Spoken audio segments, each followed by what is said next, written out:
Chapter 331. Anyone who saw William's expression could not help but have a good impression of him. F***CKU. Is that something you should say? As soon as William's voice fell, his eyes already emitted lightning that resembled a laser cannon. Pom, pom, pom. William was a ferocious tiger that had killed tens of thousands of people.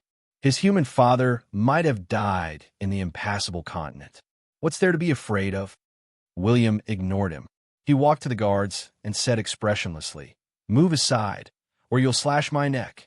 These black iron trees were the city walls of the Dark Knight City.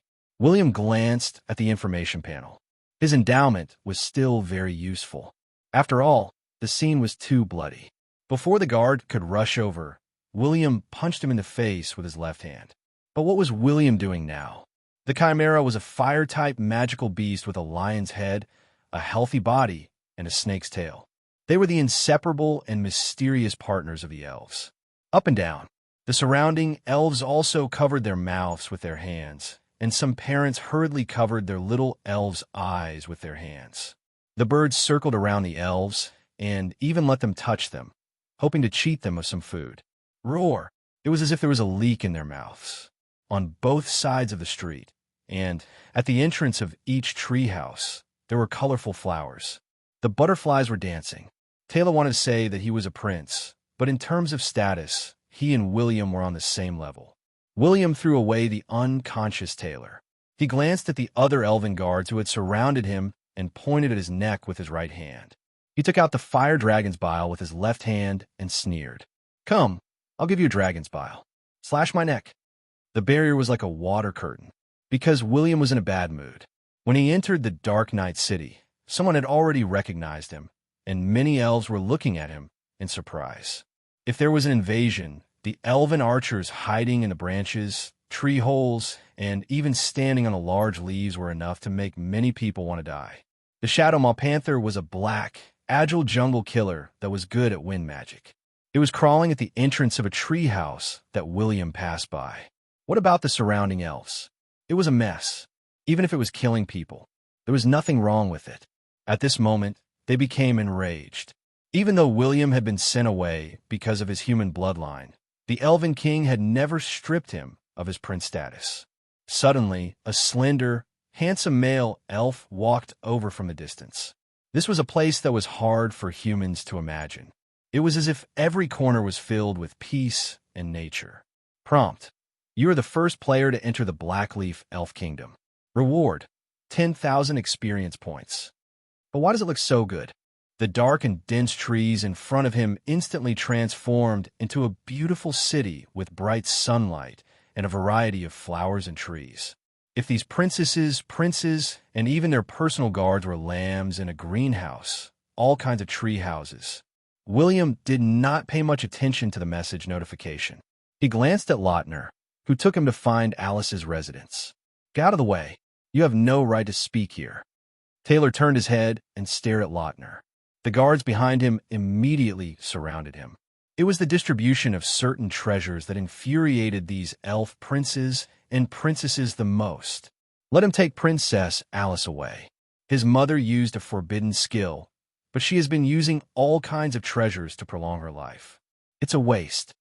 It was Taylor, who had been crazily pursuing Annie.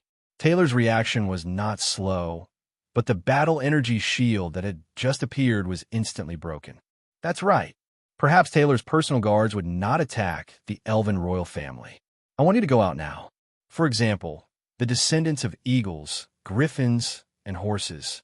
Their bloodline power was only inferior to griffins, and they liked to stay in the treetops. I think that a half-elf like you is a great danger to the Dark Knight City. Taylor, who is also about to become a grandmaster, unless William increased their affinity with him to the maximum. Big and small, some of the legendary and epic big shots, after receiving this news, smiled or were expressionless. No one knew what they were thinking. Anyway, it was obvious. But Taylor thought about it and immediately said, "I'm not only the prince of the Blackleaf Elves, but I'm also the captain of the guards of the Dark Knight City. I have the right to protect the safety of the Dark Knight City." William looked at Taylor's angry expression and could not help but laugh. "Oh, who are you? Who are you? Are you trying to control me? The curiosity of the elves wouldn't allow them to point fingers or discuss softly in front of William. William, the lord of the city of Dawn, was extremely handsome, even in the eyes of many elves. They were even more curious about how Prince William, who was almost exiled, would solve the problem in front of them. But William's appearance was not a secret. Would he kill the elven prince himself? After all, they were both blackleaf elves. They had black hair, black eyes, and pointy ears. It was just that William was more handsome and attracted the attention of elven girls. As long as I don't kill him, no one will care about him. This person was not an outsider. Captain of the guards? William sized him up from head to toe. The entire street became quiet. He had decided. Both of them passed through. 2 hours later, William and Lautner arrived at the Dark Night City. At the same time, the elves hiding in the black iron trees were in charge of preventing outsiders from finding the Dark Night City. William saw many kinds of magical beasts in the sky and on the ground. But William's cold and arrogant aura made some elven girls not dare to go too close to him. Could they stop him? But Lautner was different. But this is enough. At least if I attack, they won't gossip about me. William continued to walk forward with Lautner. What about the prince that he was following? An elven prince blocked the way in front of them. He was followed by 3 to 5 personal guards. The main material of the 2 epic warships of the City of Dawn was black ironwood. When the 2 of them first appeared, they did not attract the attention of other elves. Lautner quickly walked to William's side. He wanted to say something, but he did not say a word. It was a complete mess. He quietly waited here for trouble to arrive. He wanted to solve the problem before he went to meet his mother, whom he had never met, in a good mood. The personal guards were silent. Besides a few elven royal family members who disliked him, most of the Blackleaf elves would stand on his side. Gosh, D****. Taylor cursed in his heart. He walked in front of William with a cold expression. He arrogantly looked into William's eyes and said, "Without the Elven King's orders, who allowed you to return to the Dark Night City?" They were scattered all over the city. There was also a huge barrier that could block the vision of outsiders. Under such circumstances, some Blackleaf elves who liked to draw and even used marking magic to record his appearance. But if trouble came, he would not be merciful. Only by passing through this barrier could he truly enter the city. Even the roars of great dragons could be heard from the center of the city. In front of them were no longer the towering black iron trees. Instead, there were many kinds of tree houses that were very ornamental. Then, Taylor gradually woke up, and with an extremely miserable voice, he began to wail, "Filthy, filthy." Alan smiled and said, "It doesn't matter if we cripple him or not. Anyway, we have the life potion. I just need to teach him a lesson so that he will not appear in front of us again. After all, the filthy half-elven bloodline should not appear in this holy city." Some domestic magical beasts lay at the entrance of the tree houses or wandered freely on the streets. After all, those fellows liked to spout nonsense. William would use his fists to tell them the truth. Blood, flesh, and teeth flew into the air. Whether William was a pure-blooded elf or a prince, in the eyes of the pure-blooded elves, such behavior was very impolite. They would not do such a thing. Indeed, these trees were tall, majestic, lush, and had unimaginable defensive capabilities. He did not leave. The elven prince named Alan smiled at them and said, "It doesn't make sense for us to be bullied by an outsider. Since he and I are of the same generation, it should be reasonable for me to teach him a lesson." "Isn't it reasonable for me to teach him a lesson?" But his gaze became more and more determined, and his right hand grasped the hilt of his sword. He would always follow them. He was a little brutal. His entire face had been hammered beyond recognition. His nose was gone, and all his teeth had fallen out. His entire face had caved in. Prince Alan. Some young elven princes and princesses were playing and dancing by a small lake. They were doing what elegant elves should do. One of the princesses gritted her teeth and said, "He's a half-elven. Even if he has the royal bloodline, how dare he beat Brother Taylor? 100,000? You're not convinced?" More importantly, after speaking, until now, this was not a matter of eating the gentian. Take back the gentian, and we can talk. The things he had experienced were far more than what these personal guards had seen. Many horizontal tree vines formed a bridge in midair for the elves to walk on. In short, there were countless magical beasts. But he's the fourth advanced in the southern region, and he even defeated the Viscount of Darkness. Of course, the internal strife of the elven royal family would not cause the other elves to join the battle immediately. No matter what William did, the two of them met each other. William raised his eyebrows and pretended to make a gesture of putting a hat on him. If he was a dark creature, cripple him. When the silver weapon approached the Dark Knight City, I even think that you're a spy for the humans.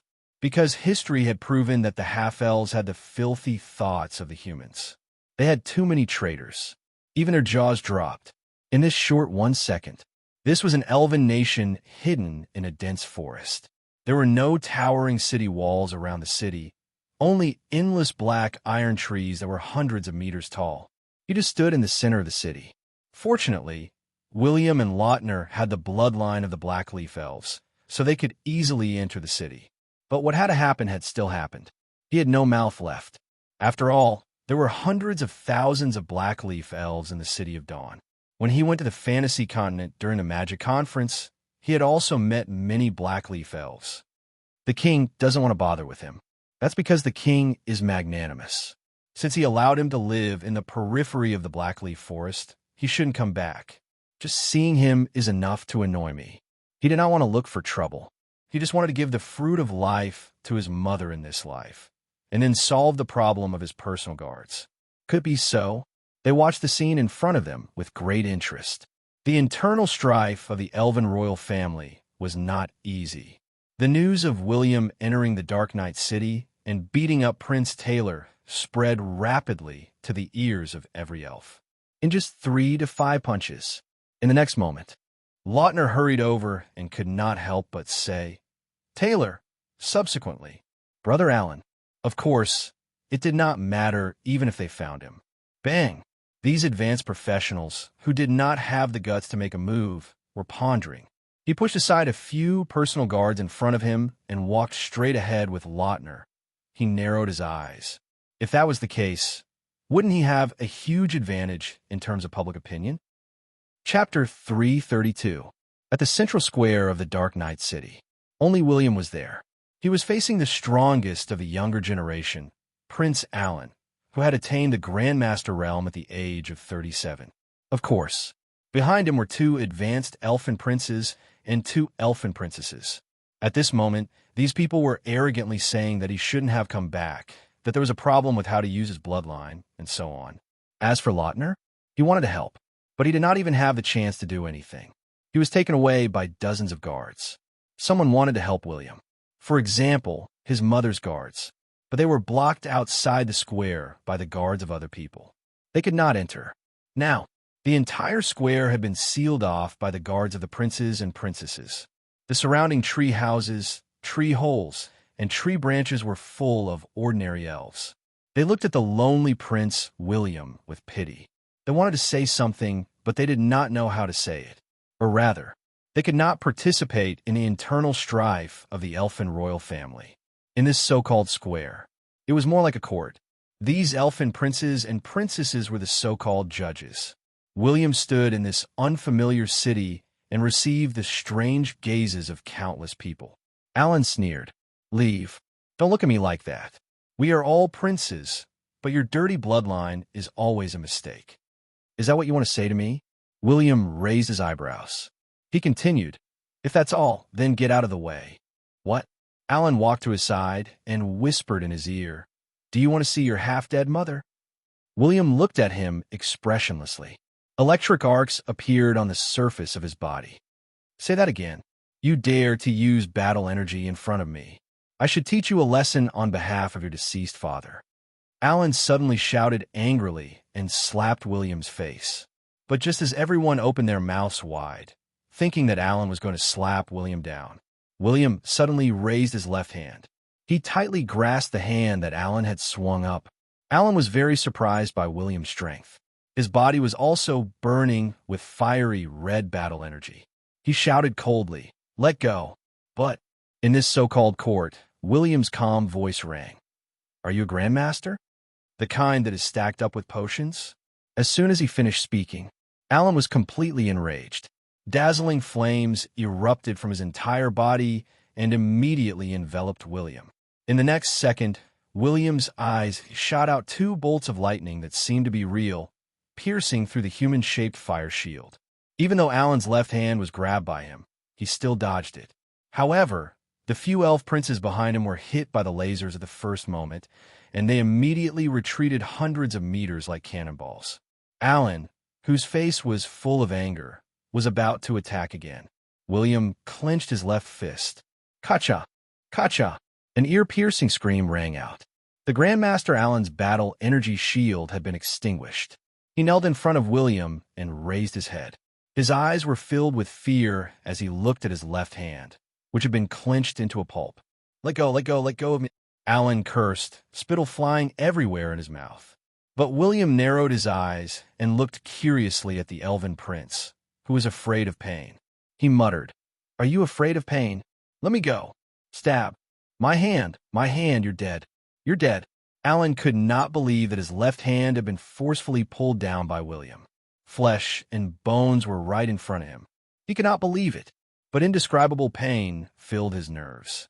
He wanted to resist. He wanted to prove his powerful combat power.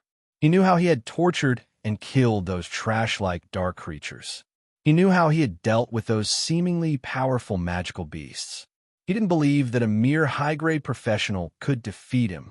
However, when William punched half of Alan's face into a bloody mess, his mentality gradually changed. "Devil. You're a devil. You're a terrifying dark creature. Save me. Someone save me." Alan crawled out miserably. He had even forgotten that he was a grandmaster, and he could fly. But William stepped on his back and punched him again. Bang!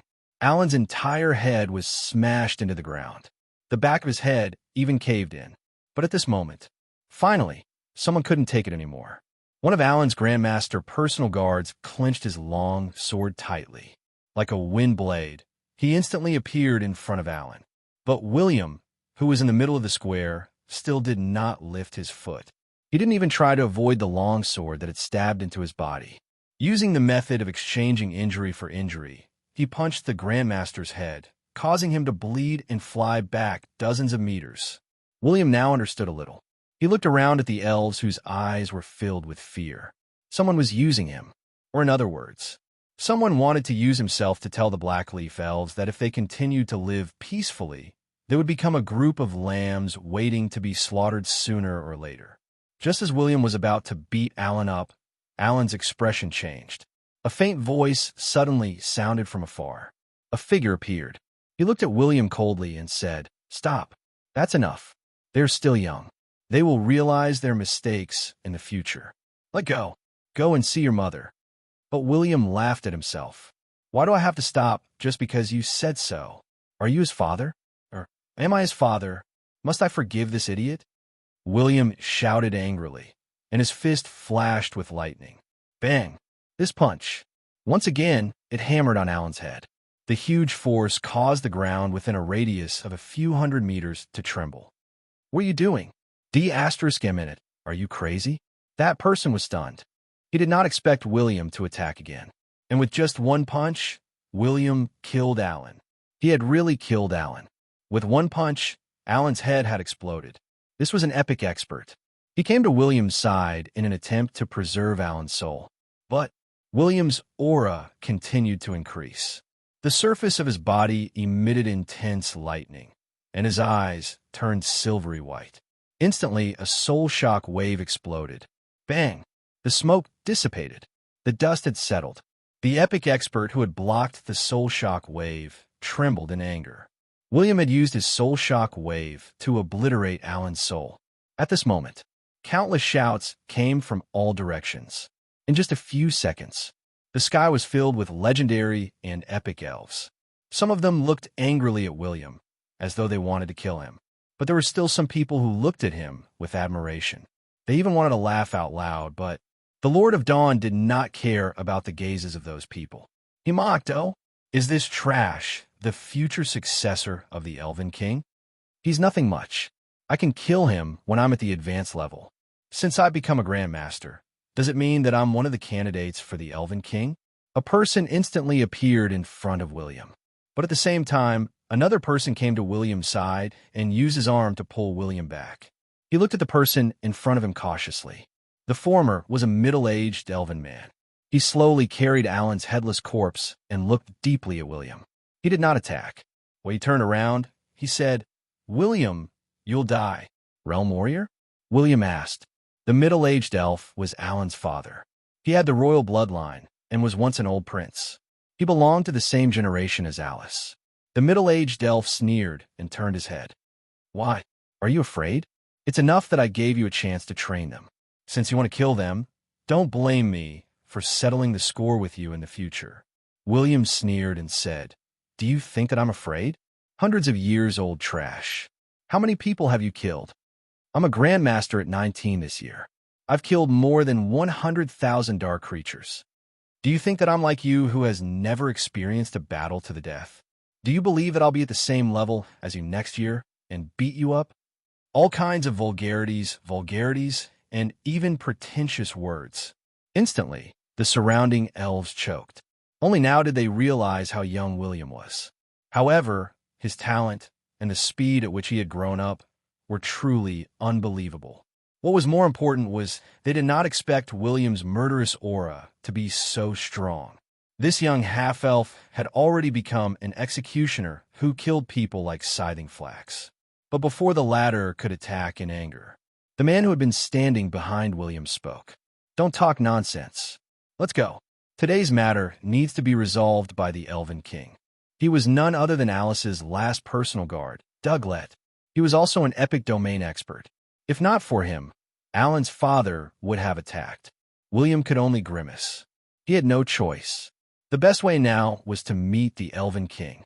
However, just when everyone was planning to meet the Elven King, the true ruler of the Blackleaf Forest suddenly tore through space and arrived at the central plaza.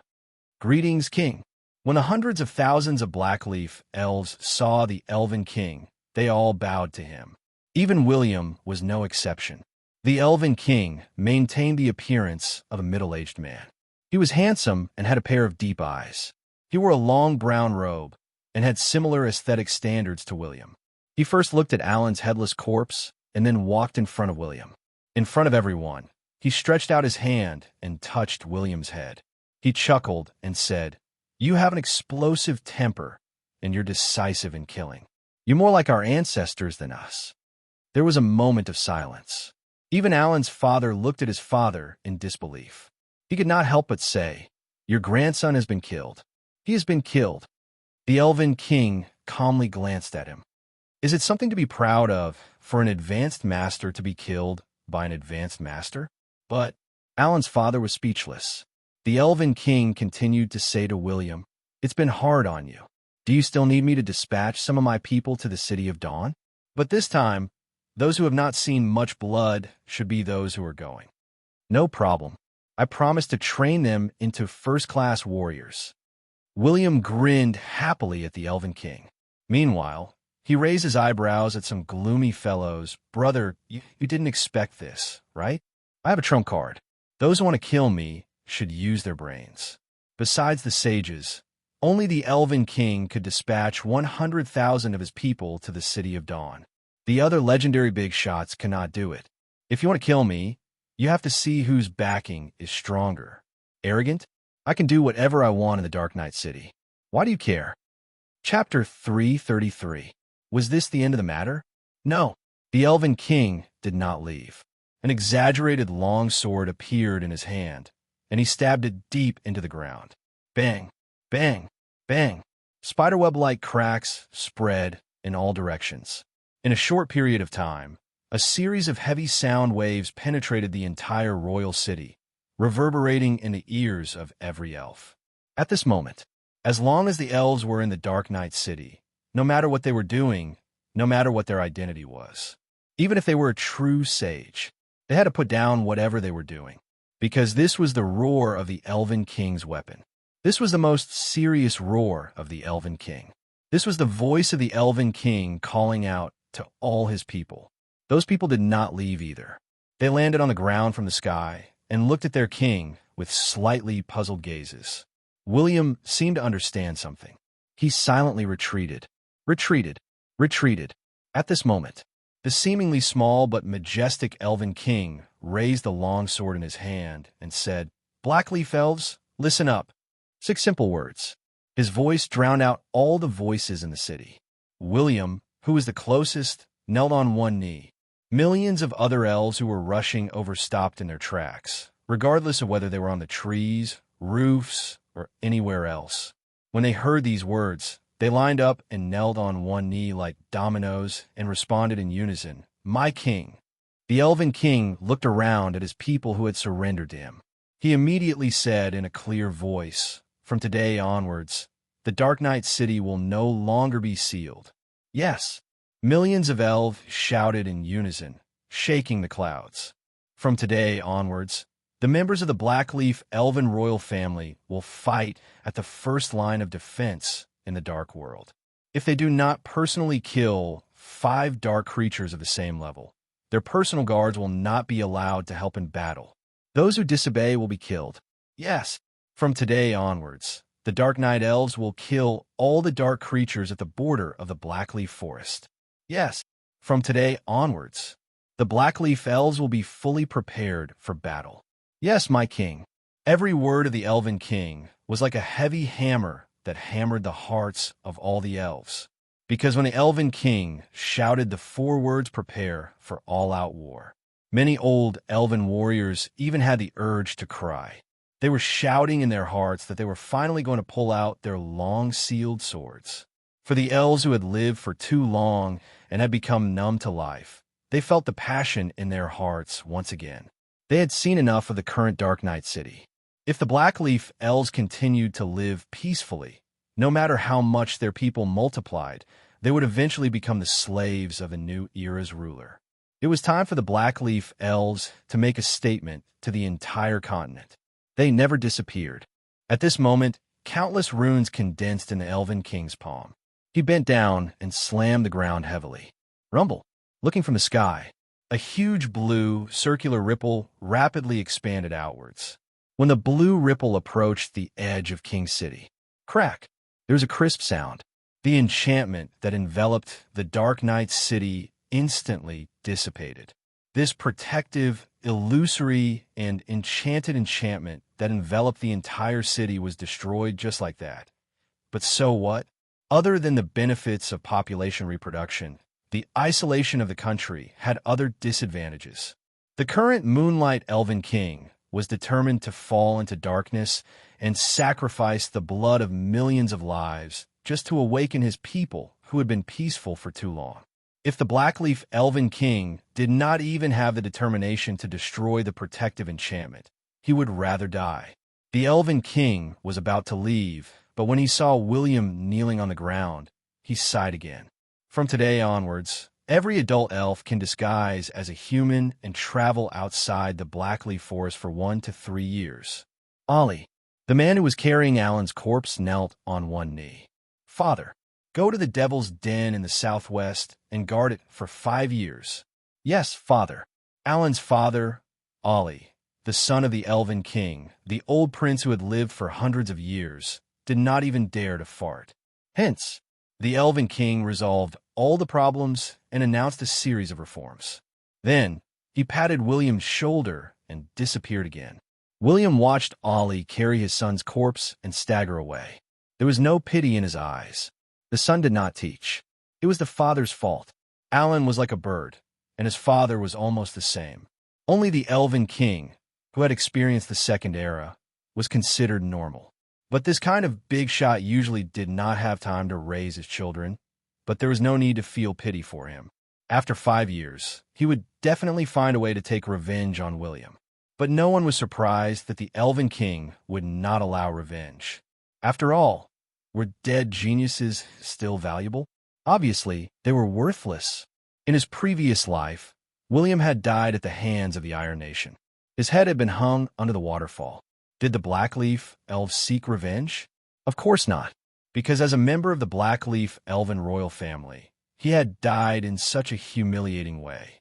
Was it worth showing off? No matter if it was his mother or father, They would not attack a mere human kingdom. But now, what about William? Some people said that he was the reincarnation of the thunder god. Many people wanted to kill him. Did the Blackleaf elves care? Even if they interfered, they could only restrict the professionals who went to kill William. They could not exceed William's level, even if William was killed. But even if the Blackleaf elves wanted to take revenge, they would not look for the professionals who killed William. They would only kill the strongest professionals in the family. What was this called? This was the boldness of a powerful force. It was also the unspoken rule of the top forces in the gods' continent. But this method did not work on everyone. The Elven King had wanted his children and grandchildren to use this method to gain experience. But his own children, who had not experienced war, were too concerned about the younger generation. The Elven King had asked Alan to go to the Devil's Den for an adventure. Alan agreed, but his personal guard was arranged by his father, Ollie, to take the first step. Those personal guards swept away the powerful devils and dark creatures, leaving behind hundreds of skeletons and dark knights for the Elven King to kill. Every Elven prince and princess had to go through this kind of training. But they were a group of greenhouse flowers, under the care of their parents and the personal guards. How could they grow up? In many situations, one's level did not represent everything. In William's eyes, a Grandmaster Merman was much stronger than Alan, who had a powerful bloodline. Because a Grandmaster Merman, even if his physical fitness was rubbish, was an expert who had killed countless life and death situations. As for princes and princesses like Alan, they were all rubbish that was made from magic potions. Now, William finally heaved a sigh of relief. He glanced at Lautner and followed him to his mother's residence. Alice did not come just now, because she could not come at the same time. This real prince finally opened the attribute panel that he had been yearning for day and night, yearning for it. Level 100 Grandmaster, Jedi Warrior. The change is too big. But no matter how big the change is, in the hands of a person who is afraid of pain in battle, he is still a child holding a Gatling gun. Not to mention that he cannot pull the trigger. Even if he does, he might die from the shock. Hint: advanced to Grandmaster, 1 physical strength equals 80 health points. Hint: advanced magic power has evolved into Grandmaster magic power. 1 intelligence point equals 1. 5 magic attack power. Prompt: beginner level flying skill has advanced to middle level flying skill. Consume battle energy to fly. Maximum speed is 300 kilometers per hour. Prompt: you have advanced to Grandmaster. Your 4-dimensional attributes plus 20, your health points plus 3,000, your charm plus 10. Prompt: your battle energy secret manuals and magic secret manuals have reached level 50. Others. William did not look at the many prompts.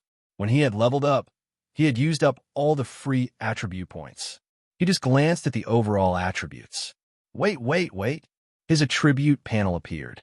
William Blackleaf. Occupation: Guardian of Dawn. Race: half-elf. Title: beginner level Dragon Slayer. Bloodline potential: legendary. Level 100, 110% of basic attributes.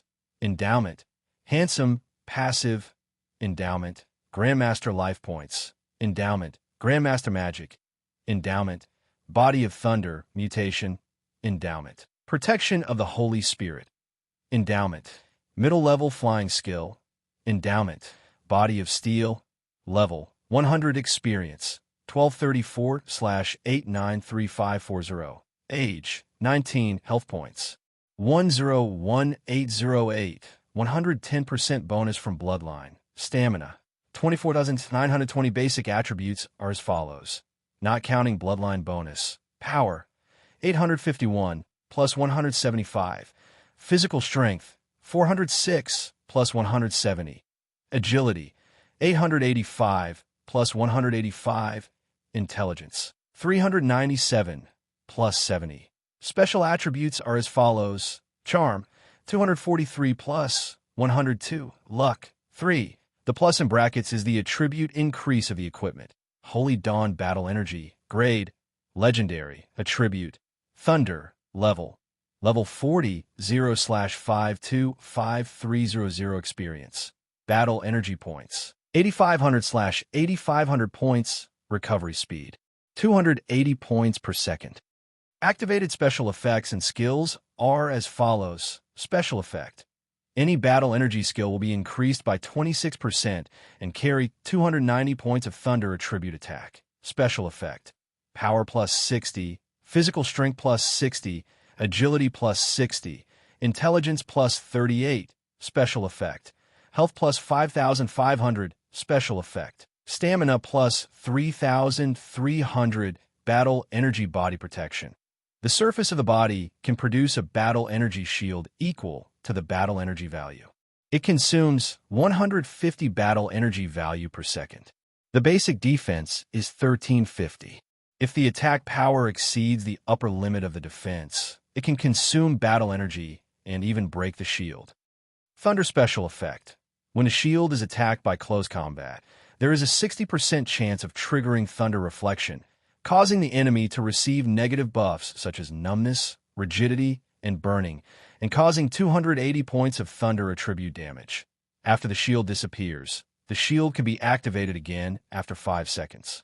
Light of Dawn. On a certain battle energy skill, it can increase the value of the battle energy by 50%. It can increase the attack power by 310% and 720 points of thunder attribute damage. The cooldown is 18 minutes. Speed of Thunder, new. When you activate the battle energy shield, there will be an additional 30% increase in movement speed and attack speed. Holy Soul Magic. Grade. Legendary. Level. Level 40. 1, 2, 3, 4, 5/5, 37300. Mana points. 8,500 points. Recovery speed. 280 points per second. Special effect. Your magic resistance increases by 10%. Special effect.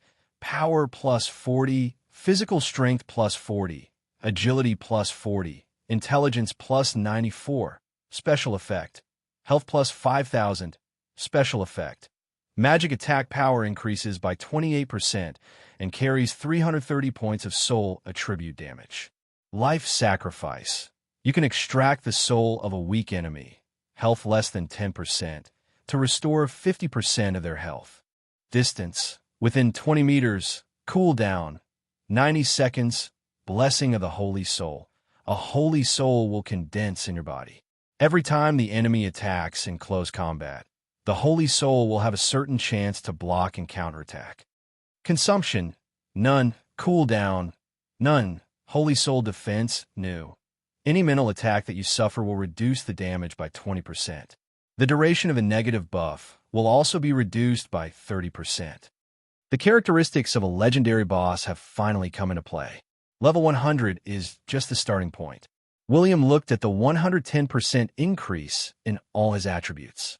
It was simply too crazy. When he faced a non-legendary level NPC who was also at level 100, he could completely crush them. That was right. William would no longer be evenly matched with those epic NPCs. From now on, his opponents would only be legendary. My health points, in particular, have already broken through the 100,000 mark.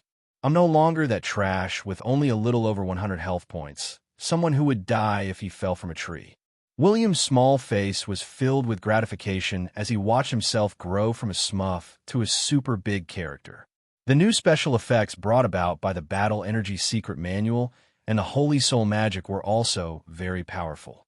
Speed of Thunder could allow him to move or fly faster among the Grandmaster professionals. It was crucial whether he was fighting or fleeing. The effect of Holy Soul Defense was even more important. William's current weakness was mental strength. But now that he had the endowment of Holy Soul Guard and the special effect of Holy Soul Defense, his weakness was almost reduced by half. But after becoming a Grandmaster, these 3 new skills are also not bad. William squinted his eyes and once again showed his skill list. Thunder/new. Level. Level 1. Skill Attribute. With the speed of lightning and the power of thunder, you will use your own Thunder Slash. You will cause 500 plus thunder attack x 150% damage to the enemy and will cause an additional 30% true damage. Consumption. 310 battle energy points. Cooldown. 10 minutes. Mental strangulation new. Level. Level 1, skill attribute. With your own majestic mental strength, you will cause 350 plus intelligence x 180%. Mental strangulation to all enemies in a straight line. There's also a 30% chance of causing confusion, coma, loss of control, and other negative effects. Furthest distance, 30 meters. Consumption, 270 magic points. Cooldown, 15 minutes. Holy Thunder Incarnation 2. Level. Level 1 skill attribute. You will transform into the Holy Thunder Incarnation. Your body surface will have 250 plus Thunder Attack x 120% plus Intelligence x 120% contact damage. In this state, you will ignore collision, most barriers, and most control and attack damage. Your movement speed will also increase by a 150%. Duration, 10 seconds. Consumption, 210 battle energy points plus 210 magic points per second. Cooldown, 10 hours. William had nothing else to say. After he became a Grandmaster, he had made a qualitative leap. Other than those top legendary bosses with the Sage aura, he had very few opponents of the same level. Of course, he had to use some magical beasts, and Thunder Slash had true damage. When a level increased, it was considered a small killing move. Mental strangulation was also very useful. It was considered a group control magic, but its damage was higher than Soul Shockwave. It was much stronger. As for Holy Thunder Incarnation, it's definitely a godly escaping skill. Even when I'm escaping, I can still cause good damage to the enemy. What else can I say? William shrugged his shoulders. His journey to become a legendary boss. It had officially begun. Chapter 334. Douglet, the only remaining captain of Alice's personal guards who had enough strength to choose not to leave, was now the captain. William and Lautner followed him. Soon, he saw a small tree house in Royal City. It wasn't very tall, but it was very exquisite. There were many rare flowers and plants planted near the tree house. They were of different shapes and were abnormally beautiful. There were traces of artificial construction. Douglet walked to the treehouse and gestured for William to go over. He and Lautner would wait here. William nodded and walked up the creaking wooden steps. He extended his hand and pushed open the treehouse's wooden door. "Creak, you are." A tired voice was heard. William looked into the bedroom and hurriedly replied, "Mother, it's me, William." There was silence in the house for a long time, but not too much time had passed. An elegant and noble elf woman walked out quickly with a longing look in her eyes. Her elfin appearance didn't change much, but her originally jet black hair had turned somewhat white. It was obvious. During that period of time, she was covering her white hair. But there's too much white hair without the use of magic. It was very difficult to completely cover it up. Alice saw her son who had left her for more than 3 years. She could not conceal the joy on her face. She smiled and said, "William, you've become a handsome young man." "Mother." William walked over and gently hugged Alice. Then, he immediately took out the fruit of life and placed it in Alice's palm. Ignoring her incredulous gaze, he said gently, "Mother, this is yours. The fruit of life. Have you been to the fantasy continent?" Alice could not help but ask with tears in her eyes. But William did not answer. He looked at her with a determined gaze. "Mother, please eat it now. If the water of life had the ability to bring the dead back to life, then the fruit of life was a treasure that could break the upper limit of one's lifespan." He was afraid that his mother would hide it and not eat it for herself, or give it to someone else. So he wanted to see his mother eat the fruit of life. And Alice did not reject him. He had no reason to reject the life-prolonging treasure that his child had painstakingly found for him. Hence, after she ate the fruit of life, the white hair on her head quickly turned black. Her aura was also changing at an extremely fast speed. That's like an ordinary person who had never cultivated before had quickly become a domain professional, a powerhouse with an epic title. What was more important was William sensed an endless aura of life, which was far more exaggerated than the aura of the fruit of life. It was as if he could live forever as long as he stood beside his mother. Of course, this should also be an illusion, but he could still sense it. The life aura on Alice's body seemed to be too dense. It was far more exaggerated than the life professions he had seen in his previous life. Alice didn't expect to have such a problem. This was because she noticed that after she broke through the upper limit of her lifespan, she had eaten all kinds of treasures that increased her lifespan and vitality. In fact, the nutrients did not dissipate. Instead, they were all retained in his body and had not been absorbed by his body at all. But at this moment, the boundless vitality in her body was also being transformed into her own lifespan, potential, and strength. In a short span of a dozen breaths, a huge shockwave appeared. The treehouse was instantly reduced to ashes. Lautner and Douglas, who were outside the treehouse, were also sent flying several hundred meters by the shockwave. Only William, who was under Alice's care, did not feel any abnormalities. But he could feel the endless vitality. And after the shockwave, it was the surging vitality that covered a radius of tens of thousands of meters. All the animals and plants within this radius were greedily absorbing and growing. Some of the wilted flowers, some of the broken grass, and some of the short saplings all grew taller, bigger, and more beautiful. He was a true legendary master. She was born in front of William.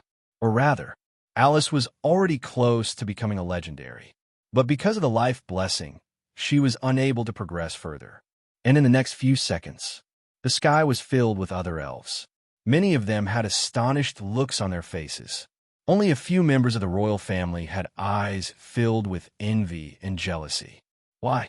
Why are you the only one among so many brothers and sisters who have awakened the life ability that others can't? Why are you so outstanding? No matter what, you are one step ahead of others. You are elegant, kind, generous, and confident. But do you know that you will make us feel ashamed? Even in combat, you are a life professional, but you are still stronger than us. Why is that? When his father ever looked us in the eye, it's all because of you. But you finally made a mistake. Father no longer looks at you in a different light. You actually fell in love with a human. Oh my God, D***M. You actually fell in love with a human and are pregnant with his child? Father, why did you bring Alice back? She is already pregnant with a human child. It is better to let her fend for herself outside. Hence, 19 years ago, William was born. Without the permission of the Elven King, his father could not break into the Dark Knight Kingdom, which was filled with countless sages, legendary, and epic experts. Even if he really broke into the Dark Knight Kingdom many times, but every time ended in failure. In the end, he could only try to see Alice and his child in the small town at the edge of the Blackleaf Forest, in front of the lousy lord. Until things changed. That man did not want to wait any longer. This impatient guy wanted to become a sage and use his fist to break into the Dark Knight Kingdom to rescue his wife and child. Hence, he went to the impassable continent, where only the legendary experts who were dying of old age could enter in an attempt to find a glimmer of hope. But that man did not expect. He was a legend. Even if he could not enter the Dark Knight Kingdom, he was still a fearless legend. And he was also a key reason why other princes and princesses did not dare to go overboard with Alice. But he left. But those old princes and princesses became unscrupulous. The Elven King did not pay too much attention. Finally, in order not to let little William bear the many strange gazes in the Dark Knight Kingdom, Alice sent him to the border town. In despair, she gave him her last blessing. That was the inner armor that could bring the dead back to life. And this was the origin of William. William lost his memory. This was the explanation that the prince gave to his legendary mother. So Alice told him some of the things that she had never told him before from her own mouth. Mother, what do you intend to do now? William scratched his head. He thought that it would be better to go to the City of Dawn. This place was boring. He came to the City of Dawn. He was the city lord. You were the city lord of a great city. You could eat and drink well. You did not lack anything. If you had nothing to do, you could help me take care of my pet dragon. But Alice seemed to understand his intention. She smiled and shook her head. If I want to find your father, the impassable continent, William was bewildered. He felt that life was full of malice towards him. but he could not reject it. Yes, perhaps it's an impassable continent for others, but for a life element professional like me, it's not too dangerous. Alice nodded. She continued to say, "Your father did not die. I know this, but I can feel that he is in danger. I want to save him." William was stunned for a while. He muttered in his heart, "It's up to you. You're the boss anyway." Alice rubbed his head and smiled. "Tell me how you've been over the past few years." "Oh, okay." Alice had become a true legendary expert. This was witnessed by countless elves. Some members of the royal family felt as if they had eaten **T. They were also very afraid, because they were worried that Alice would seek revenge on them. But not everyone was as narrow-minded as them. On the second day, William left. Alice told the outsiders that she wanted to move to the City of Dawn and settle down there. Meanwhile, Alice's 3,000 personal guard from back then all followed along. The Elven King did not stop them. He found time to meet his daughter and then sighed and left. William could sense that the Elven King, who had lived for countless years, still loved his mother, who was his daughter. Because the Elven King was a father, he had to be responsible for Alice. After all, in the Second Era, in order to resist the darkness invasion, the higher-ups of the humans and elves had to marry each other. This resulted in the birth of many half-elves. These half-elves also had very powerful bloodlines and combat power. There were heroes among them, but there were also many traitors. The half-elves, who were regarded as family by the elves, brought great harm to the elves. In the end, after the elves left the continent, they established a rule that no elf could marry a human. Those who violated the rule would be imprisoned forever. But because Alice was the daughter of the Elven King, the Elven King had to prevent this from happening. He had to prevent other elves from marrying a human. But after Alice used the forbidden skill, Blessing of Life, the Elven King realized that he still doted on his daughter. He used all kinds of methods to extend her life and increase her vitality to preserve her life. But it was too late. Alice could only continue to age day by day. Until this day, William brought the fruit of life to this place and changed everything. The difficulty of obtaining the fruit of life was far more difficult than expected. If it was not for the once-in-a-century war in the fantasy continent, if William's luck points were not in single digits, he would not have gone to that battlefield. Even if he was in the fantasy continent, it would be difficult to find the fruit of life. Moreover, even if an ordinary person entered the meat grinder battlefield in the fantasy continent, it would be difficult for him to survive. This bloody battlefield was filled with many causal weapons and unconventional weapons. If William was not strong enough, it would not be just a matter of dying 3 times.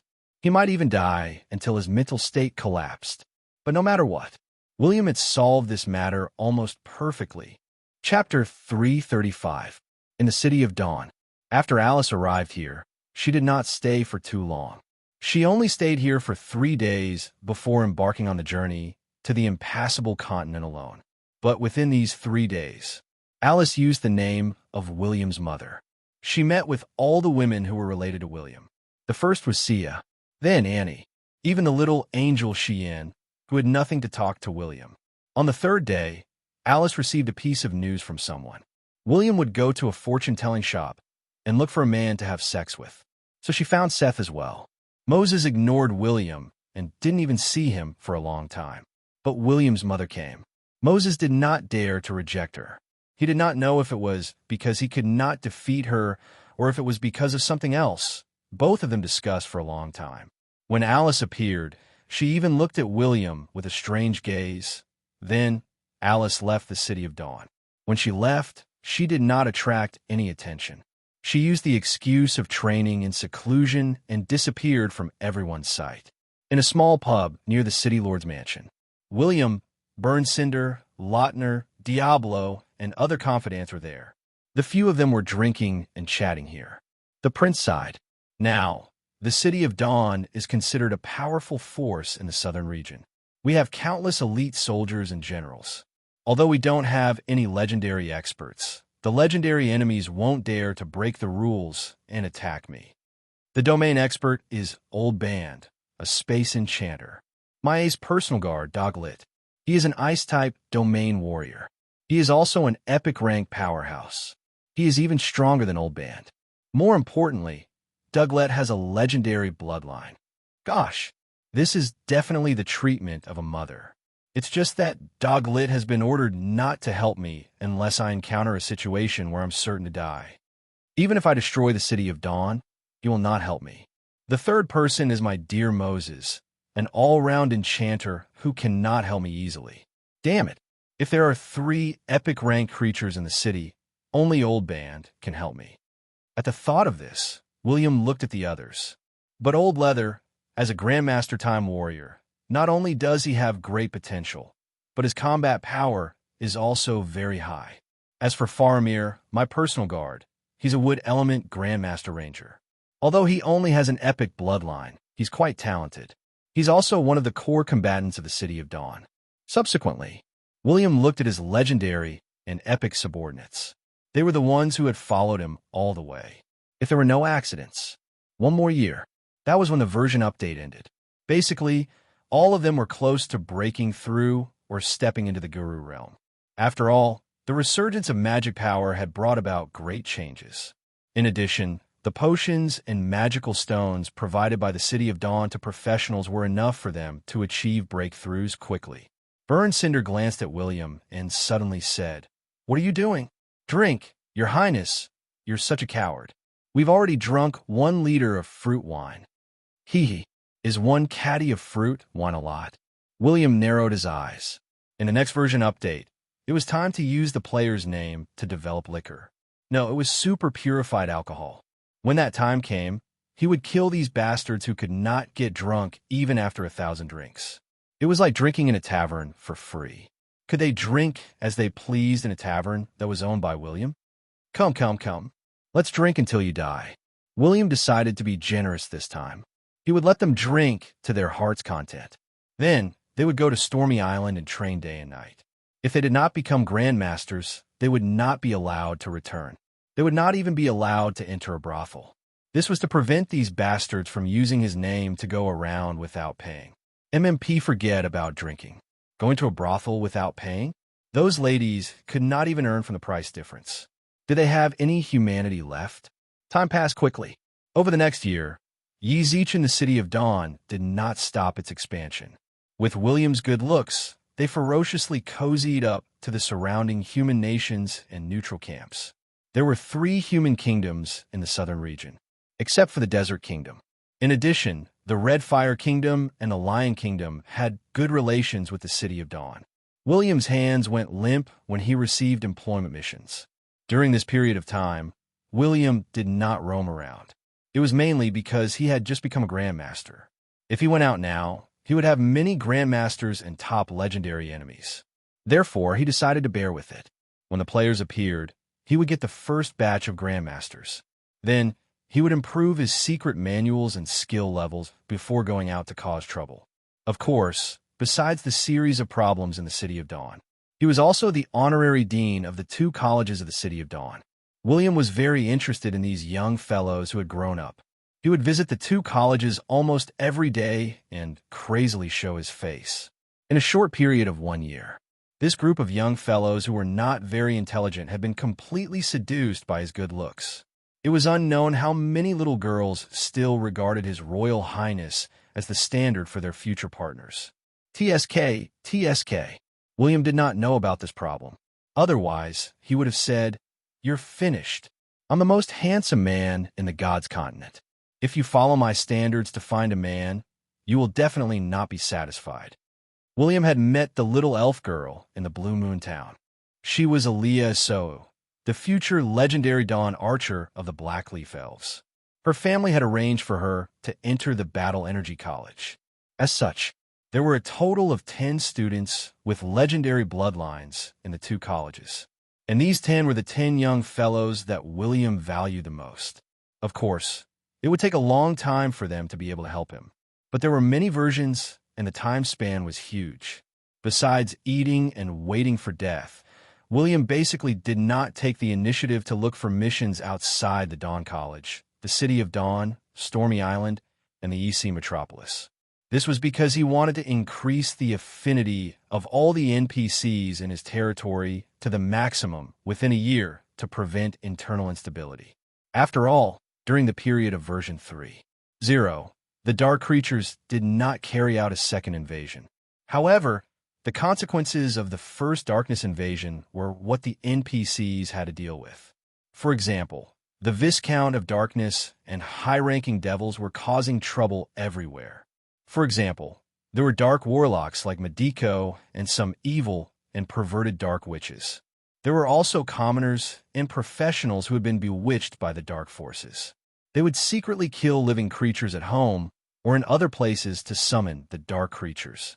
In short, there would only be more and more bloody dark incidents. The Crimson Blood in version 3.0 was considered a main mission for the Chinese players. Because the battlefield was large enough, the number of participants was also sufficient. But for the NPCs who lived in the world of light, their opponents would always be the constant invasion of the dark world. In the 2 years of the version update, other than being extremely busy in the first year, William's second year came to an end amidst endless leisure. On the last day of the game, open beta, William was teaching in the Dawn College. It was teaching. It was his first lesson, but no matter what, he had embarked on this path of no return. Of course, he was an outstanding ranger. He would definitely not teach the children magic theories, but he could teach them his own ranger theories. At this moment, William stood on the podium. He looked at the 50 boys and girls who were sitting obediently on the chairs. He pointed at the blackboard and said, "Students, who knows the most important thing about being a ranger?" Reporting. A plump teenager raised his hand. William pointed at him and gestured for him to stand up. The plump teenager stood up and said, "My father told me that it's resistance. Only a ranger with resistance can deal the most damage." The corners of William's mouth twitched. He could not help but ask, "Is your father a ranger?" The plump teenager shook his head and said, "My father is not, but he said that you are. He said that my teacher is the best ranger and the most resistant ranger. Only such a ranger can deal the most damage." "What about you?" William looked at the other students. "Yes, my mother told me the same thing. My uncle, too. My uncle next door said the same thing. My next-door neighbor's uncle also said the same thing." Cough, cough. William ignored the words of the uncles next door. He said softly, "You have misunderstood. In college, you have to listen to your teacher. A ranger should be light and fast.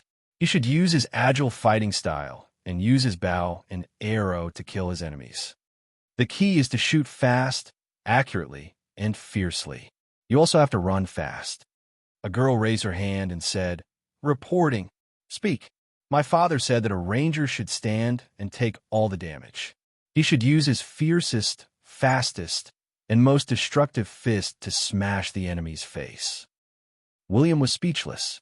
He glanced at the ranger teacher standing at the door. He thought to himself, "Did you ask me to teach you to show me how influential I am?" The ranger teacher was helpless. Prince William would spar with a group of people in the arena when he had nothing to do. A group of commoners who did not understand professionals would always watch. What did they see? Gosh, Prince William was awesome. Did rangers use their fists to beat people?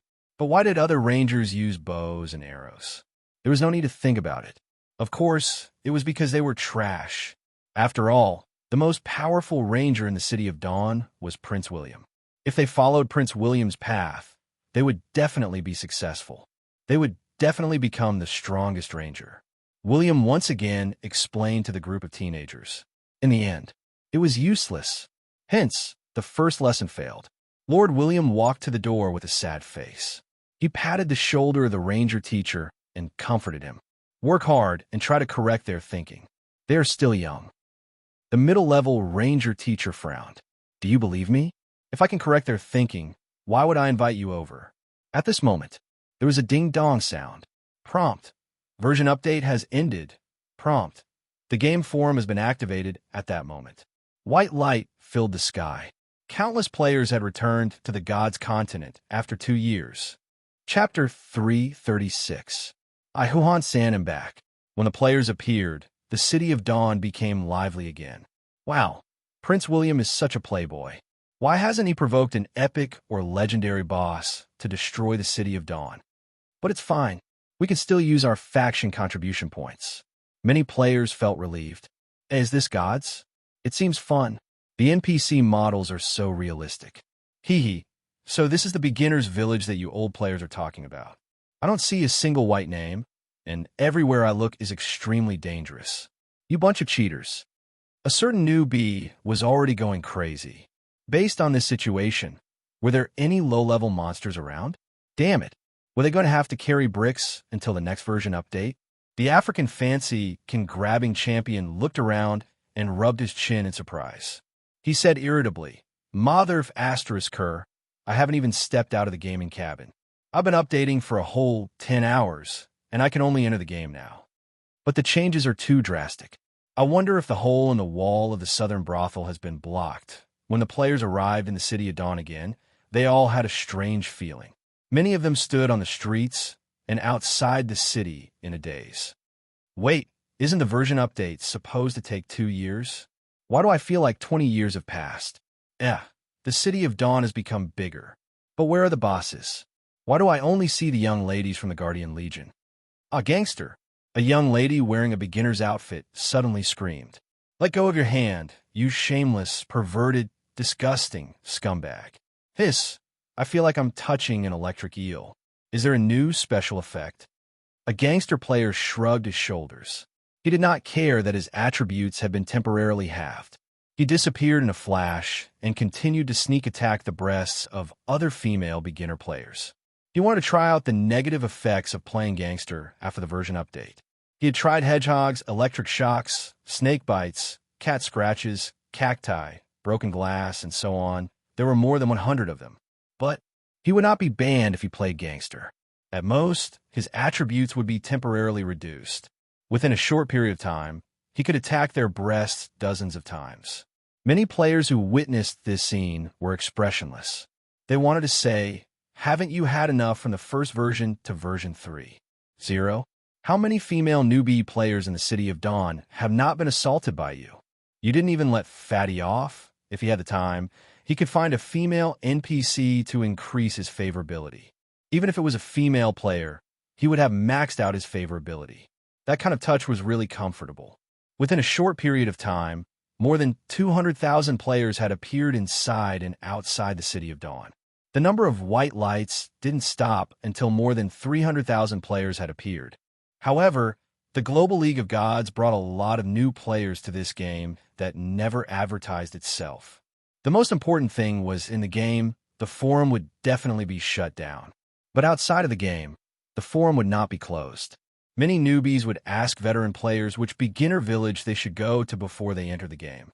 After all, it was a good idea to be led by veteran players. If one was handsome and beautiful, there would be many benefits in this era where appearance was everything. The situation in the legendary continent was obvious.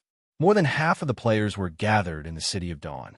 Due to the disappearance of the Black Lava Kingdom's army, a large number of players had left. Many of them had entered the Emerald Dukedom. But no matter what, the City of Dawn had the most players, guilds, and clubs with professional players. On the forum, all the big guilds were posting to let the newbie players choose to join the City of Dawn. With such a great momentum, in the future, the number of newbie players in the City of Dawn would continue to increase. William estimated that there would be at least 500,000 players. Because of the God of Gods in version 3.0, there were at least 3 million players in the China region. The City of Dawn would be able to attract at least 1 million players. At this moment, on the streets of the City of Dawn, many players with luxurious equipment stood on the streets. They had activated the special effects of their equipment, and they were extremely dazzling. They were shouting at the top of their lungs, "Glory is recruiting." Are you the subordinate guilds of the Glory Club trying to get in touch with the top professional player in the Global League? Join the Glory Guild. It's your best choice. The Glory Guild's recruitment method was very standard. However, the reputation of the top professional player in the Global League was very attractive. Many newbie players were very interested, but the Glory Guild had its own recruitment method. The other guilds did not want to fall behind. The leader of the Blade Guild, Zakawi, was standing on the streets with a dozen players who were fully equipped with dark gold equipment. He was also shouting, "Join the Blade Guild. We are brothers. If anyone dares to hurt my brother, I will kill him with my epic orange equipment. I don't care if he is a professional player or not. If he dares to hurt my brother, I will kill him." Gosh, these lines are very familiar. It's like a web game from hundreds of years ago. But I want to join the Blade Guild. A group of newbie players ran over to the Blade Guild. Forget about the Glory Guild, the Blade Guild, and the Misty Rain Pavilion. Can a group of old men help newbies to level up? They are fighting for the level rankings. They don't have time to help newbies. But the Righteous Cute Guild is different. We have 30,000 beautiful ladies, Lolas, young married women, and mature ladies. We love to help newbies to level up. Many girls from the Righteous Cute Guild appeared. In an instant, they were surrounded by a group of animal players. Glory? Blade Guild? Brothers? Gosh, they had been misled. Finding girls to play the game was the most important thing. Kill your brother. Is it fun to have a brother with a girl? Especially in the game, they could play with girls, accompany girls, and play the game. It was killing two birds with one stone. Such benefits had only appeared after the birth of virtual reality games. When had the poor youths of the 21st century experienced such a thing? TSK. Poor ancestors of the single dogs, shameless people. How can there be scum like you in the city of dawn? Zakawi and Wang Rongyao looked at each other. They were furious. Zakawi suddenly raised his eyebrows. He looked at Wang Rongyao and said, "I remember that your wife in the game is the vice leader of the Righteous Cute Guild. Didn't you look for her? She's not online. It's midnight. I think she's doing some moves with her boyfriend, TSK, and she's online to look for you in the middle of the night." They looked at each other and smiled. At the same time, they gave each other a knowing look. Zakawi said angrily, "Speaking of which, the Righteous Cute Guild is too much." Wang Rongyao nodded. "Let's go to the forum and find a new ID to contact them. Let's not stand with the Righteous Cute Guild. Let's go to another place to recruit people." "Good idea. Where are you going?" "I'll go to the east of the city." "Okay, I'll go to the west of the city." After they left, Wang Rongyao stroked his chin and turned to his partner beside him. "Find some ladies from the guild and go to the west of the city to recruit people from the Blade Guild." Zakawi had the same idea. He said with a gloomy expression, "Hire some assassin guilds to steal from their houses so that Glory won't have time to recruit people. Go to the guild and coax the few remaining national treasures out. Let these people go to the east, west, south, and, forget about the Righteous Cute Guild in the west of the city. Let them recruit people from these three places." "What about us?" a warrior player asked with a big sword. "Go and kill people. Do they really think that we are going to help the newbies level up?" "Oh, kill who?" the warrior player asked. Zakawi glanced at his ID and said casually, "Kill the Castellan." "You go." "That's great. I've been wanting to kill him for a long time. I'm going to get people, guild leader." Zakawi was expressionless. "I want to kill you now. His Royal Highness is my real brother. You are just a superficial one." The players from the major guilds wanted to recruit people while the Global League was still popular. The top players were exploring new missions, new modes, new forces, and new NPCs. After Changli Jioga went online, he went to the entrance of the Castellan's residence. He asked the elven guard standing at the door, "Where did His Royal Highness go?" "His Royal Highness?" The elven guard did not dislike this group of chosen ones who had appeared again after 2 years. In particular, Changli Jioga always followed His Royal Highness around. The elven guard pointed to the south and said, "Dawn College." "Huh? What Dawn College?" Changli Jioga scratched his head in confusion. "It's a place to go to school." The elven guard blinked. He had a look of realization. This group of chosen ones had probably never heard of college. They were a bunch of pitiful dolls. He didn't know where the heavens found such a wild orphan from. Changli Jioga left the Castellan's residence in a daze. He quickly found Chu Liuqiu and told him about Dawn College. Chu Liuqiu, Xiao Ayan, and the others looked at each other. "College? Battle Energy College? Magic College? I remember that only kingdom-level forces can possess such a thing. Gosh, has the City of Dawn become so powerful? Many people were dumbfounded. However, Chu Yochio waved his hand and said, "Don't be impatient. It's only been 2 years. I don't think there will be many changes.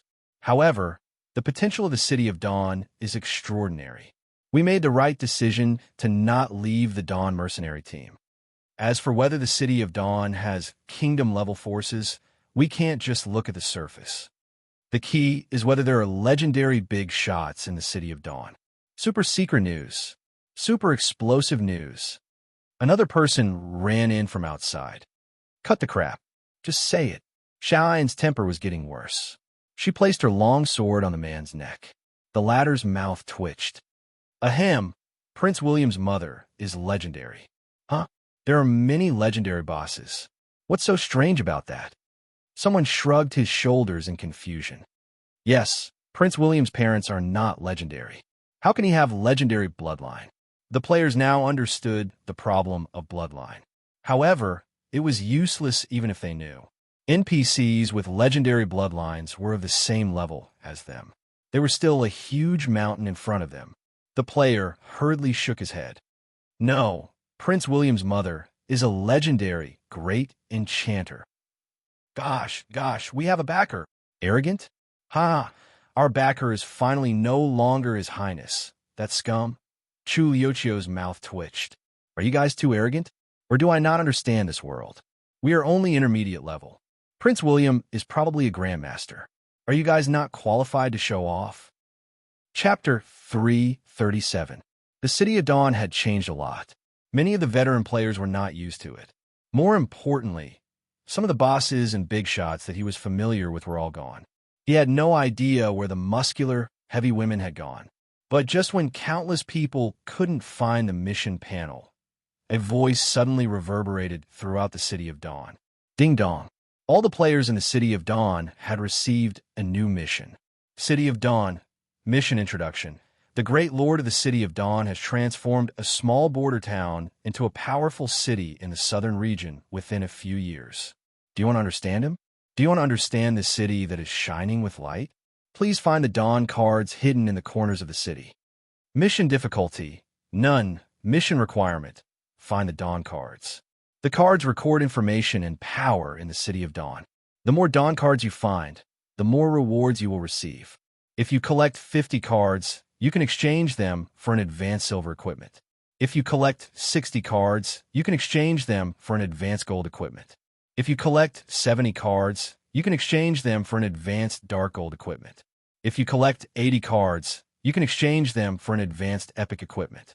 If you collect 90 cards, you can exchange them for an advanced legendary equipment.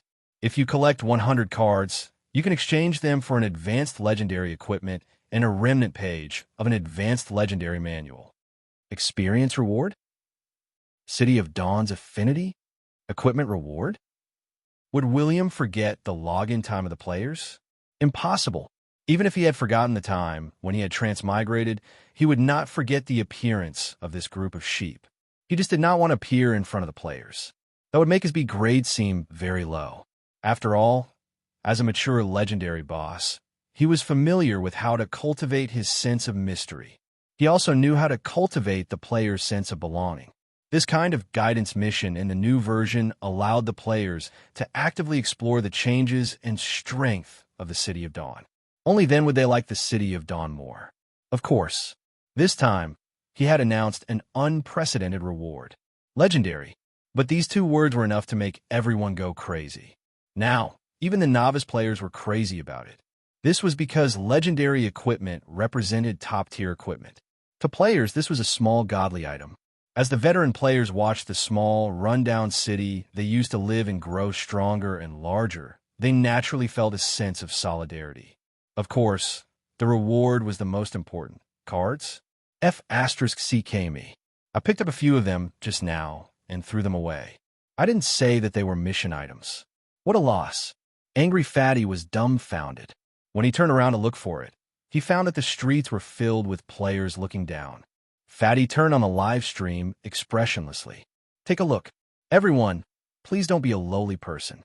Take a look. Bang! With a kick, little fatty sent a player sprawling on the ground, then turned and ran. The innocent player stood up with a confused look on his face.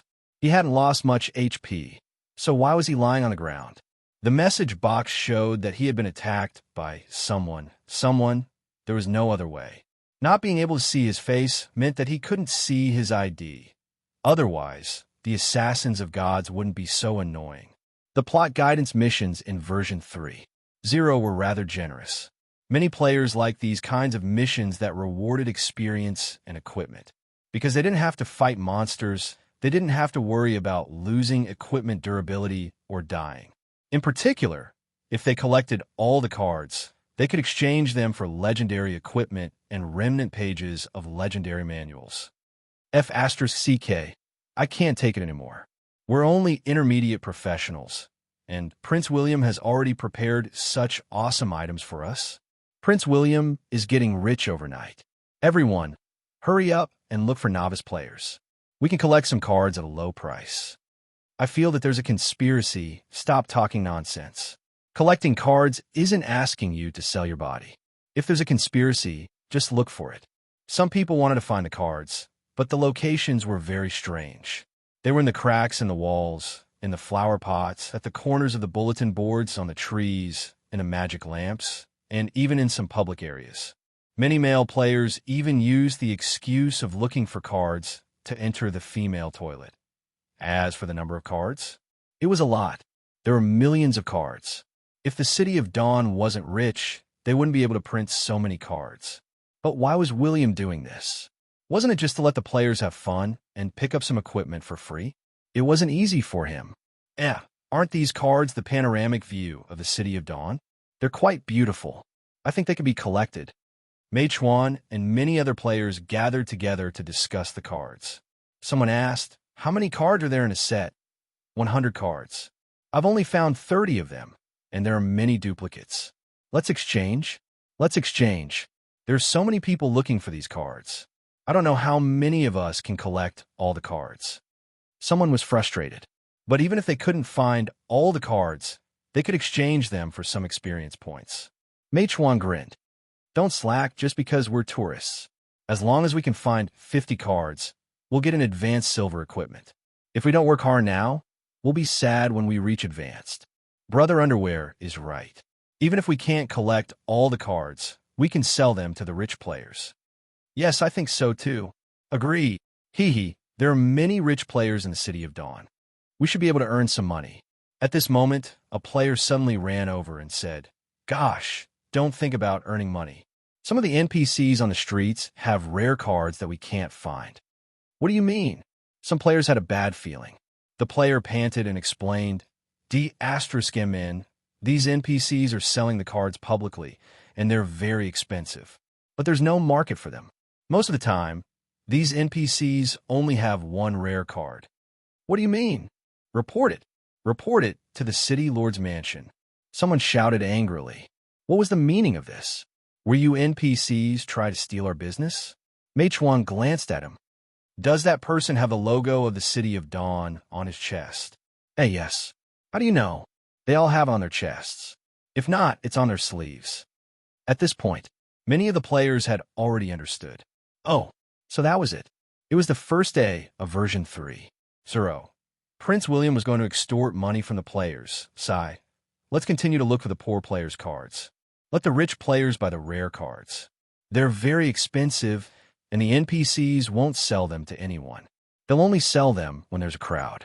They might even auction them. They won't give us the chance to get the rare cards. I'm quitting the game.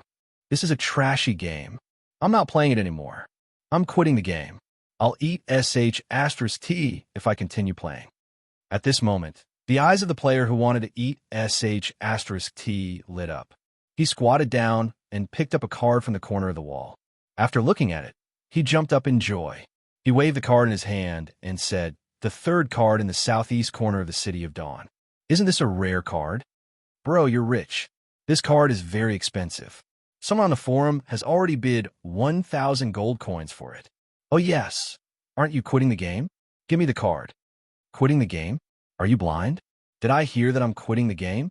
The player who wanted to eat sh*t smiled wretchedly. He had the small card in his underwear. He didn't mind that it was uncomfortable. He continued to look for other cards. The rest of the players smiled and said, Prince William is very sensible. He didn't kill us. Otherwise, we would have found someone to kill him.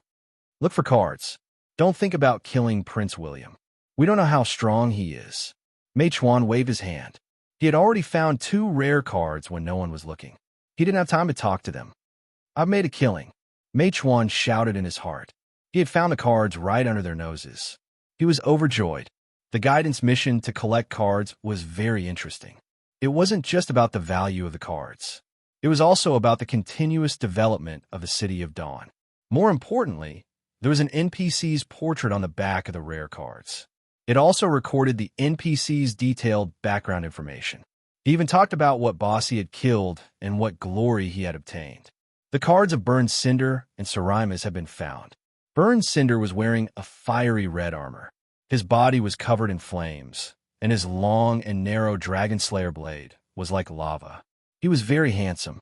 His ranking in a magic martial arts conference was also listed on it.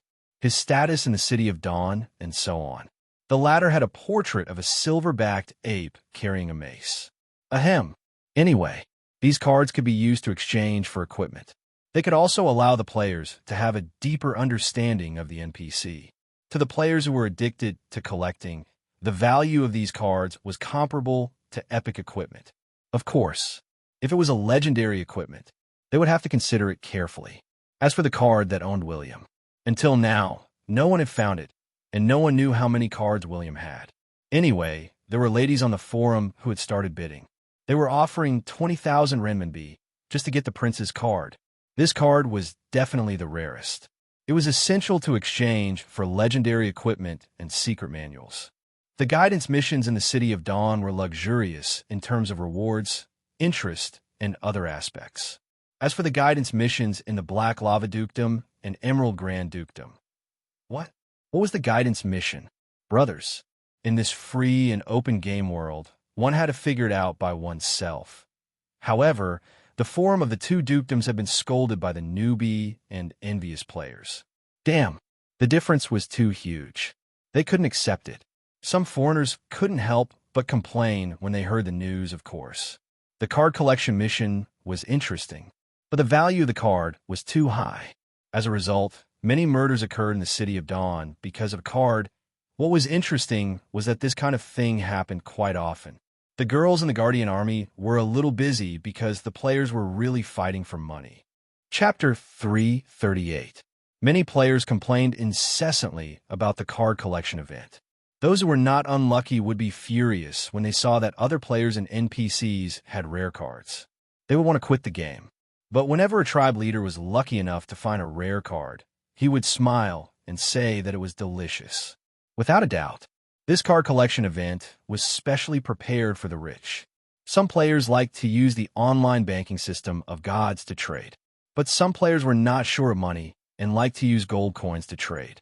For example, NPCs who had rare cards. In such a situation, many players in the Grand Deity team could feel William's deep hatred for them. But they were rich. What was a rich? They could obtain equipment that others could not have. They could obtain secret manuals that others could not have. This was a real rich man. They wanted to be the most handsome guy on the main street of the City of Dawn. The value of a rich man in the game world was to magnify their competitive mentality. As the captain of the Grand Deity team, Lucky Dream was disdainful when he saw a girl on the forum offering 20,000 yuan to buy William's card. He bought 10 magic amplification scrolls that cost 500 gold coins. Area loudspeaker. He shouted in the City of Dawn, normal card, 50 gold coins each. Epic character card, 1,000 gold coins each. Legendary character card, 3,000 to 10,000 gold coins each. William's card, 100,000 yuan. I'm Lucky Dream. I'm at the central square now. Anyone who wants to sell their card can look for me. The Grand Deity team will accept any card you have. Once he said that, the whole world was really F***ed. Rich, rich, rich. Grand Deity, 666. I'll accept all the cards. He really has a mine at home. It's not just a problem of having a mine at home. I think he has 17 or 18 mines. Are we selling? Are we going to exchange for experience points? If we want to earn experience points, we can complete missions. The experience points can be turned into money. Is there a need to go against money? Obviously, this was the opinion of most players. In any case, the average player would not be able to gather 100 cards. In fact, they might as well sell the cards to Lucky Dream if they could not even gather 50 different cards. After all, Lucky Dream was a godly tycoon who never lied. In the history of version 1, 0 and 2, 0, he was the brightest player in the City of Dawn. It was not a bad idea to sell the cards to him. However, the influence of the game gods was gradually expanding. How could there be a group of tycoons in a game like this? Even the Grand Deity Squad was made up of rich people. But Huaxia was too big. There were too many rich people. After Lucky Dream shouted, the loudspeaker sounded again. Hello everyone, we are Mars Gamer, Meng Meng, who just joined the game in version 3. 0. In order to celebrate this event, I, Mars Herculean, will also accept all the cards that Lucky Dream mentioned. You can hand over the money and the goods. Also, we will buy gold coins at a high price. Anyone who has more gold coins can come and trade with me. F***CK, F***CK, F***CK. Only Martian players can connect to the internet. Ahem, gods didn't do any marketing at all. It's not easy for the Martian players to discover this game. Someone suddenly asked, speaking of which, what does the Martian brothers usually play? A bunch of boorish fellows. They usually fight in real life. Wait, you're talking about real combat, not fighting blitz? Yes, they don't like to play games. They like to fight in real life. TSK. Virtual games can't satisfy them anymore? Why do they have to force themselves on others? Next, there were more and more rich people in the City of Dawn. For example, the Moon players had formed a small guild and were shouting wildly. However, no matter which planet they were from, even if they wanted to buy the cards, they would choose to buy the cards at a reasonable price. They didn't try to raise the price. However, this was something that someone didn't want to see. Hence, some strange sounds appeared. Regardless of whether it's the Earthlings, Martians, Moon people, or anyone else, I'll buy the cards they want. This kind of loudspeaker appeared many times and attracted the attention of many people. However, this group of bastards didn't say where they were. Many players gripped the rare cards in their hands tightly, hoping that one of the bosses would shout again. In the end, there was no news. However, there were only a few loudspeakers. This instantly broke the peaceful situation where no one wanted to raise the price. For a moment, the entire card trading market was in a mess. This made Lucky Dream and the rest miserable. They cursed in their hearts, but they pretended to be generous and raised the price slightly. After all, as the godly tycoons, they couldn't lose face. No matter which bastard secretly raised the price, they couldn't back down, especially in front of the Moon and Martian players. As one of the Earth's godly tycoons, Lucky Dream was determined not to lose face for the Earth players. It was no longer a matter of collecting cards. It was a matter of the glory of the number one godly tycoon. This was a matter of the glory of the Earth players. It was obvious. The other cards had already been revealed. Even some of the legendary boss cards had many duplicates. However, the last card, William's card, had yet to appear. It was almost certain that he wanted to collect a complete set of 100 cards. There could only be one person. What did this mean? Legendary equipment and legendary secret manuals? No, it meant who was the most powerful godly tycoon in the City of Dawn. However, where was the card? It was not in William's hands. He didn't know where his subordinates had hidden the card. He only wanted the players to be more enthusiastic because of this event. There was no reason for him to trick them. As for the loudspeaker that shouted the price, William silently kept the loudspeaker scroll in his space ring. Some players were even more anxious than him. Where was the William card? All the players were concerned about this question. No matter who it was, as long as they were the lucky ones, they would earn a lot. Even our dear Prince Royal Highness was secretly observing. He wanted to see which player had gotten their hands on the card. If the player refused to sell it, it would be a problem. When the time came, they would have to kill the player, snatched the card, and distributed it again. Sigh, I put in a lot of effort for this card gathering event. He had returned to the city lord's mansion. He was on the second floor, watching the players discussing. They didn't continue searching, because there were millions of cards. In just half a day, hundreds of thousands of quick-witted players had collected all the cards, no matter where the NPCs had hidden the cards. Even if it was in the corner of the toilet, even if it was stained with some yellow substance, the players would happily pick it up. They would not hesitate to spit on their clothes. Thus, it was another shiny gold coin card. Many NPCs were dumbfounded when they saw this group of seemingly crazy people. They thought that this group of chosen ones had returned to their hometown and had contracted some infectious curse.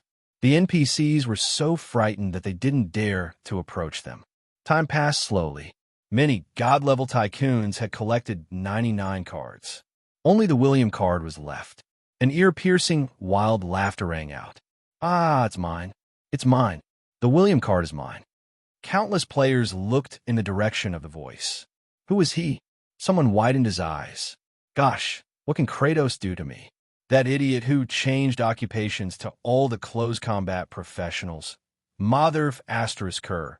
Isn't this the tycoon from the beginning of version 1.0? He actually picked it up.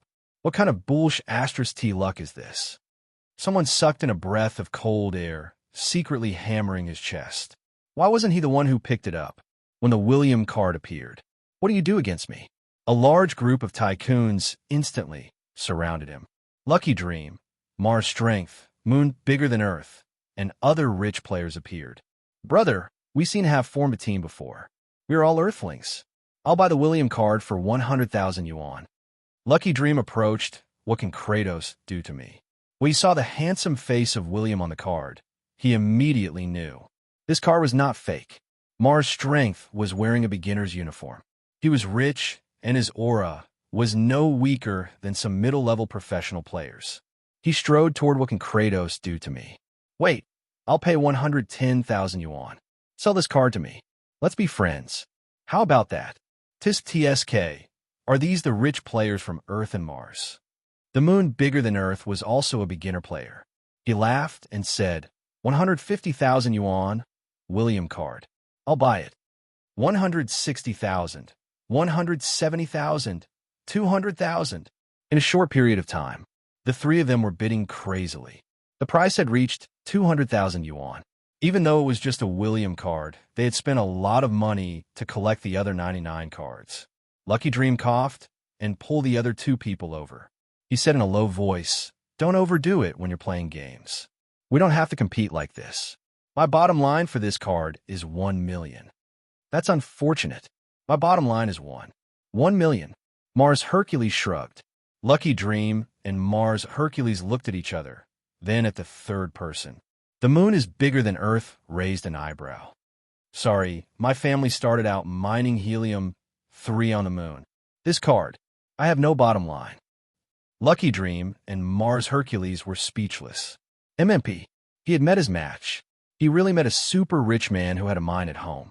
He was not a godly tycoon. He was an immortal. However, what everyone didn't expect was that, what can you do about Kratos ignored the three of them. When he saw Glory's Xiao Ian passing by, he immediately ran over and stuffed his William card, as well as the other 90 cards, in his Xiao Ian's arms. Countless people were dumbfounded. Even Xiao Ian, Chu Yochio, Changli Jioga, and the other team members who had never looked for a card before were dumbfounded. Xiao Ian, who usually looked extremely fierce, was at a loss of what to do. What can you do about Kratos? Scratched his head shyly. I like the way you fight, and I like the way you hold a trophy. I'll give you all these cards. I hope the high-level legendary equipment and legendary manuals will be of some help to you. I hope you can lead Glory to become the world's #1 again. Glory's team leader, Chu Liuchio's face darkened. Xiao Ian swallowed her saliva. Oh, I haven't collected all these cards yet. I'm just short of a few. However, these cards are not too rare. You should be able to collect them. Oh my god. What the F***CK? Oh my god, are you kidding me? Damn, I'm blinded by this dog food. My Xiao Ian, please don't agree to his request. Kratos is a real man. He is not that kind of person. That's right. He is what can you do about Kratos? Chapter 339. Who was Xiao, the vice captain of the Glory Club? She was a star professional player in the Gods Professional League. She was one of the top 3 girls. She was pretty, and her breasts were big and perky. Her legs were white and long. Her family was rich, and her gaming skills were good. That would be a little invincible. Her pursuers could form a queue from the south of the city to the bottom of the Dawn Cliff. Xiao had many flower protectors. Basically, anyone who wanted to woo Xiao had to get past them. But what can you do about Kratos' give? A super limited edition card, the William card, and other rare cards. There were more than 90 of them. They were worth a lot. However, it was precisely because of this that the Flower Guardians were at a loss for words. Xiao was embarrassed. She wanted to reject immediately. I'm sorry. Our club has a rule. We can't accept expensive gifts from fans. I'm a good person. I'm not a fan. I just want you to remember my name. What can you do about Kratos? Answered first. Next, he threw a look that said, I'm going after you. He dashed through the crowd and ran away handsomely. Damn, what a trick. I can't reject it. TSK. This trick is amazing. It's a good way to force people to remember their ID. It's a pity I don't have that much money. Ampor shook his head sadly. Wandering Noatal's dad suddenly said, Actually, there's another way to make the girl you like remember your ID deeply. What? Wandering Noatal's dad laughed. Of course, kill her. Every day when you go online, you slash her with a knife. Regardless of whether you kill her or not, she will definitely remember your ID. It's very cheap as long as you're not afraid of death. This was a terrible idea. They had enough of it. Many of the female players rolled their eyes. But there were always weirdos. Reality was often more illogical than novels. After all, in this undying world, male players could be flirtatious. Even a fox spirit could not compare to them. For example, what happened next? All right, Xiao, what does the William card look like? Let us see. Someone suddenly asked.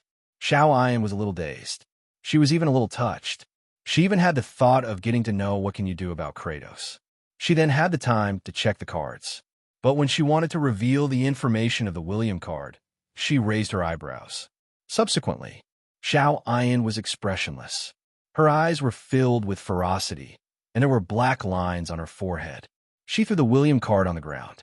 Everyone was dumbfounded. What? Even if what can you do against me has already escaped, there's no need for you to throw this card away.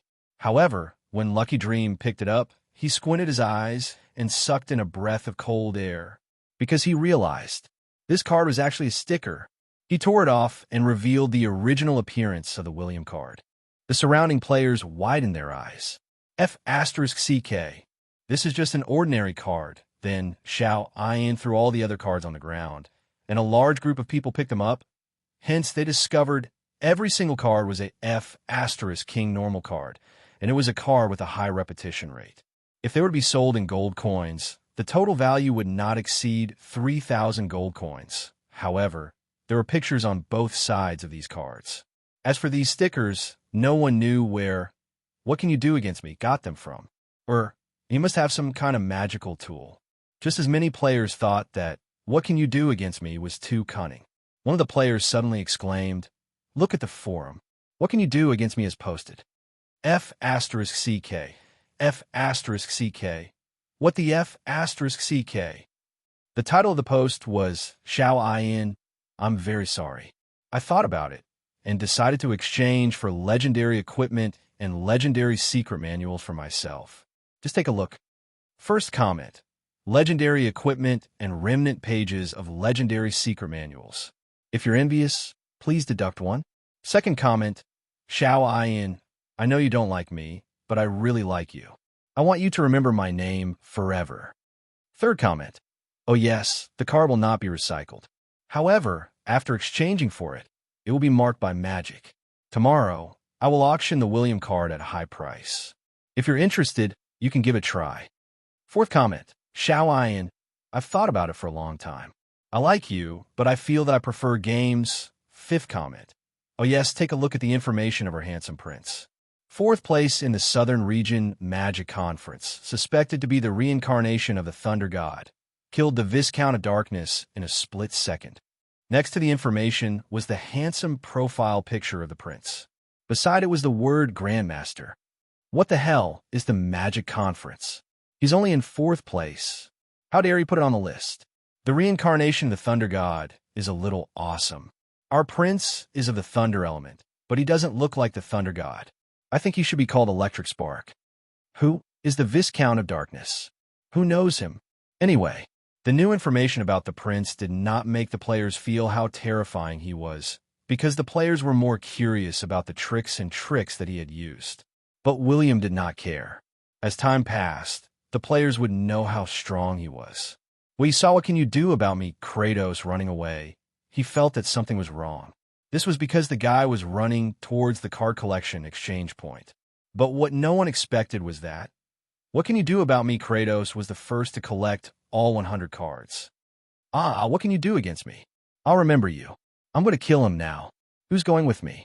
I'm going to destroy his equipment. I'm going to kill him 10,000 times. I'm going to kill him until he becomes a level 0 smurf. The arrogant and beautiful Xiao Ayan exploded on the spot. She bared her fangs and brandished her claws. Chu Liuqiu and the others quickly pulled her back and covered her mouth so that she would not open her mouth. Then, they hurriedly brought her away. After all, such words would affect the image of the professional players, and they would be easily attacked by the rival clubs. But the other players were not offended by Xiao Ayan's words. As long as the players put themselves in the shoes of the players, they would feel that joy had fallen from the sky, but it would immediately turn into sorrow. But there was no great surprise. There was only more surprise. Just as Xiao Ayan was about to be dragged away, Forever Alone suddenly ran over from afar. Ayan, don't be angry. Come, I've given you some equipment. The other players looked at Forever Alone, the leader of the Millennium Club, who had suddenly run over. But then again, you're the captain of Golden Era. Why do you call me Xiao Ayan so intimately? Forever Alone smiled mysteriously. He took out a shining golden longsword from his space ring. It was engraved with beautiful runes. He even slapped it onto Xiao Ayan's hand. Xiao Ayan stared blankly at the high-tier legendary longsword in her hand. She was getting more and more confused. Forever Alone smiled. I saw someone on the forum looking for trouble with you. Then I bumped into that What Can You Do Against Me guy. He hadn't kept it in his space ring yet. He was still admiring it. Thus, I casually killed him. Coincidentally, I dropped his legendary equipment. But his legendary secret manual wasn't dropped. I remember that you're a metal-type professional, right? He's also a metal type. It's a good match for yours. But the blade is a little long. It's not suitable for a shield warrior. Why? Why are you giving it to me? Xiao Ayan was very cautious this time. She didn't dare to believe these bastards anymore. Forever Alone didn't have the chance to speak. Chu Liuqiu stood up with a dark expression. He pulled on Forever Alone's arm and said in a low voice, Bro, can't you pay attention to your image when you're poaching people? Don't overdo it. Even if you can't use a high-tier legendary weapon, can't you give it to someone else in your club? Forever Alone saw that he was about to be pushed away. He shouted at the top of his lungs, Xiao Ayan, come to our club if you're free. I'll give you the position of captain if you come. I'll be the vice captain. Chu Liuqiu is already a middle-aged man, but he's still stubbornly refusing to give up his position. How wicked is he? He doesn't even know how to take care of a younger generation. F***CK off. You're still trying to sow discord. You scum. The battle began. The old captains of the two clubs began a new round of battle. After all, there were all sorts of tricks in the competition between clubs, be it in the open or in the dark. It was just like how normal players and even tycoon players valued legendary equipment and legendary secret manuals. But to professional players, it wasn't that important. This was because they had subordinate guilds. A large number of fans would support them to become stronger. When the time came, they only needed to buy some contribution points for low-level players. Then, they could choose suitable legendary secret manuals and legendary equipment from the exchange list of the Dawn Mercenary team. To the clubs, professional players with good mentality, strong skills, and obedience were what they valued. Professional players like Xiao Ayan were the ones that Forever Alone paid attention to. The farce between the players was always colorful, and it was a feast for the eyes. On the first day of version 3.0, there were countless troubles.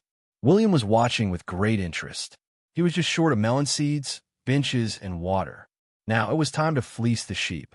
After the players had exchanged their cards, they had a general understanding of the changes in the City of Dawn. A new mission message appeared in front of the players. Chosen One. Millions of Chosen Ones have appeared in the legendary continent. But who is the true Chosen One? Do you want to prove your strength? Do you want to become the true Chosen One? Mission Introduction. When 1 million Chosen Ones reach the advanced level in the legendary continent, the City of Dawn will hold the first Chosen One conference to choose the true Chosen One. Mission Level S. Mission Reward.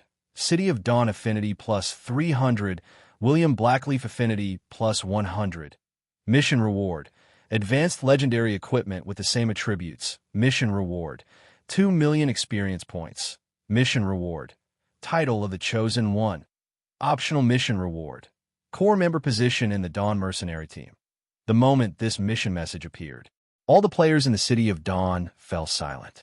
Many of them were completely dumbfounded. This was a grand gesture, a grand spirit. Regardless of whether the players were from the City of Dawn or not, they could participate. Even if the players from other factions won, they could leave with the rewards. They did not need to join the City of Dawn. But this was a huge reward and bold move. How many players would be attracted to the City of Dawn? At this moment, William muttered to himself, Version 3.0. The City of Dawn will be rich and powerful. I want to establish the benefits of the City of Dawn as a super playground for the players. I want all the players to see it clearly. I am the one who truly loves you. Do you want to become stronger? Do you want to become an awesome existence like the Chosen One? Buy gold. Level up. The City of Dawn has prepared many good things for you. Use experience points and gold coins to exchange for them. Chapter 340. After the Chosen Sun mission appeared, the players could finally take a break. After all, this was a large-scale S-level mission. It was not something that they could do now. The main purpose of the Chosen Sun mission was to give the players something to work towards. According to their familiarity with the Lord of the City of Dawn, even if they were not the champion, they would still receive many rewards. Speaking of which, isn't there a benefit for the core members? Many single players could not help but lick their lips. I remember that Prince William once said that the core members will be given wives. The few single dogs beside him nodded. Yes. The wife given out should be an NPC wife. I wonder what kind of wife will be if we really get first place. Will she have a good figure? Will she be pretty? Ahem. If you want to do something with an NPC wife, you have to earn enough affinity points. What if she's unhappy? Tis TSK. When everyone heard this, their hearts instantly turned cold. That's right. There was such a trick. This was a free wife that could be thrown away at any time. Or even cuckolded. MMP. Indeed, they knew that there was a conspiracy behind this welfare. Not to mention the issue of wives that the players had been yearning for. Prince William was the most handsome man in the City of Dawn. He would never be stingy with his mission rewards. However, this also made many players who felt good about themselves more motivated. They hoped that they could reach the advanced level as soon as possible so that they could gain an advantage and obtain a good ranking. Chanli Joga glanced at Xiao Ayan, who was sulking. He did not dare to mention the cards. He sighed. Prince William is very generous. He gave us an S-level mission the moment we logged on. In the past, the highest reward in the City of Dawn was epic equipment. Now they're giving us legendary equipment. Prince William has become rich again. Or perhaps the status of the City of Dawn in the southern region has changed. Chu Liuqiu was deep in thought. Exclamations of surprise could be heard. The players near the central plaza made way for them. All of them were advanced professionals. All of them were pure-blooded elves. They wore full sets of gold-grade equipment, and dark gold-grade weapons hung at their waists. They marched in an orderly fashion, like war drums, step by step, and arrived at the central plaza. However, the shocking sound they made seemed to be knocking on the hearts of countless players. These elves were William's personal guards. However, the number of people had skyrocketed by 3,000. The 2 rows of elven soldiers dispersed. The prince officially appeared on the back of the Thunder Horse King. He narrowed his handsome eyes and scanned the players around him with a smile. Instantly, all the female players clenched their fists and screamed in excitement. Hubby, hubby, look at me. Hubby, look at me. Your Highness is so handsome. I can't take it anymore. I can't take it anymore. His Highness has become even more handsome. Heavens, my God, His Highness is looking at me. His Highness is looking at me. Am I pregnant with a baby? A young lady jumped up excitedly. If it wasn't for the fact that there were too many elfin guard around William, many of them would have rushed over to touch it. The players were very happy to see William, but the female player screamed. The male players instantly lost interest. Boring, boring, he's just a little more handsome than me. What's the big deal? Cough, brother, we're both men. His Highness's looks are enough to melt this old man's maiden heart. As for your shameless old face, it's not even as good looking as the rocks in the toilets of the countryside. As he spoke, the male player clicked his tongue and did not speak again. He continued to stare at William. He was no different from the other female players. They were all good-looking creatures. Or rather, there were many male players like this. After all, no one knew what was going on in the heads of these male players who were staring blankly at him. William felt that the atmosphere was about right, and the screams gradually died down. He extended his hand and gently pressed it down. He said, I'm very happy today. I didn't expect that after 2 years, the gods would send you back again. Now, are you interested in helping me complete a mission? He continued to dictate. The players received a mission notification again. In Gulf, the darkness invasion has been over for a long time. But after 3 years, many devil's dens and dark creatures have appeared on the massacre plains. Mission introduction. Follow the Dawn Army and completely annihilate the dark forces on the massacre plains. Mission level, A+, mission reward, 10,000 experience points, 200,000 experience points, mission reward, 100 contribution points, 3,000 contribution points, friendly reminder. Have you seen a mission reward? Just follow the mission. Indeed, mission level, A+, the mission reward was a little low, but the players were still not enthusiastic. When they saw the Dawn Army, they wanted to see how strong the City of Dawn was. This was also William's plan. He wanted to make sure that the players would not leave. Then the City of Dawn would have to show their amazing strength. There were 33 Devil's Dens on the massacre plains. There were more than 400,000 dark creatures. These bullies only dared to cause trouble for other races on the massacre plains or harass passers-by. Now that the City of Dawn controlled both the north and south sides, they did not dare to be too arrogant. They could only slowly accumulate their strength and try to find an opportunity to attack the Black Lava Dukedom. They wanted to catch the Dawn Army off guard. But it was William's intention that they could survive until now. This battle was for the players to show their strength. It was enough for the players to kill some middle-level and low-level dark creatures. It was slightly difficult for them to obtain 200,000 experience points and 3,000 contribution points. But what are the players like? They wanted to use their own methods to change the plot. Anyway, the version had just been updated. Even though the rewards were not very generous, it was still relatively speaking. At least, it was much better than the Black Lava Dukedom and Emerald players. William did not give the players much time to prepare. He did not give them time to prepare either.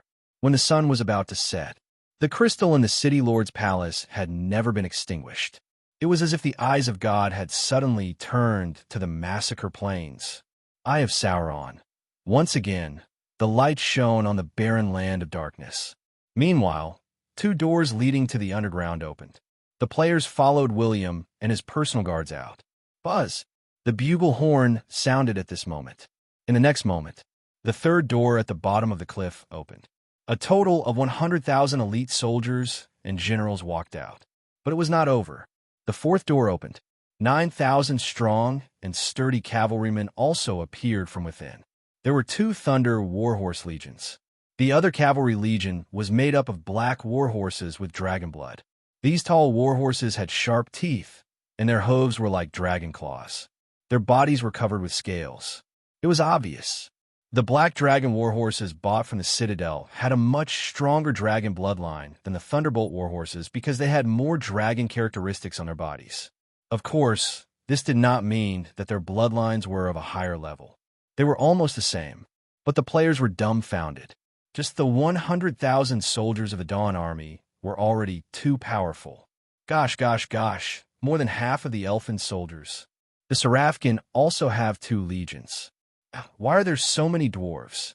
But Prince William is a prince. Look at the Elfin symbols. They're all intermediate, advanced, and grandmaster bosses. Are they only soldiers or captains in the Dawn Army? In particular, the 100,000 Dawn Army soldiers were all intermediate professionals.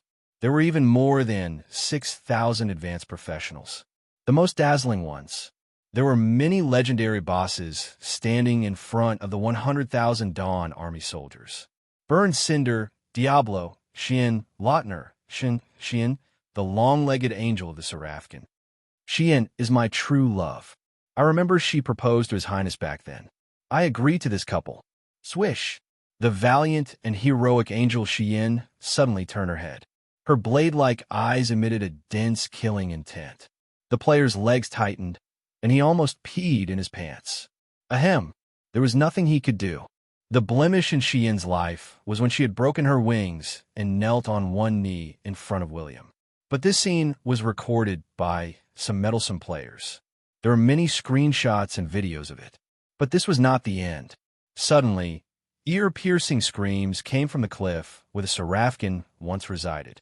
Then, the sound of something piercing through the air appeared above their heads. The players looked up and sucked in a breath of cold air. Griffins. The 3,000 griffins of the City of Dawn were like heavenly soldiers. They flapped their wings and gradually descended in front of the players. Meanwhile, the 3,000 griffins patted their chests with their right hands. Even the front legs of the griffins knelt on the ground to show their respect. And the person in front of them, it was William. The players did not know what to say, because Prince William had pretended too much that day. They were almost immune to it. Changli Jioga's mouth twitched. It's over. I don't know how to suck up to Prince William in the future. Prince William is getting more and more arrogant. I can't get along with him. Chu Yochio calmly shook his head and said, Even so, haven't you realized that Prince William values us, the chosen ones who can't die? What do you mean? Continue to show your shameless attitude. Prince William is very easy to get along with. Changli Jioga glanced at the players who wanted to laugh but could not control themselves. He expressionlessly said, I want to appeal to the club. Chu Yochio coldly snorted and said, Overruled. Get lost. Oh. William glanced at half of the Dawn Army. He rode on the Thunder Horse King and slowly advanced. He waved his sword. Swish! Lightning flashed 100 meters away. The battle flag was raised.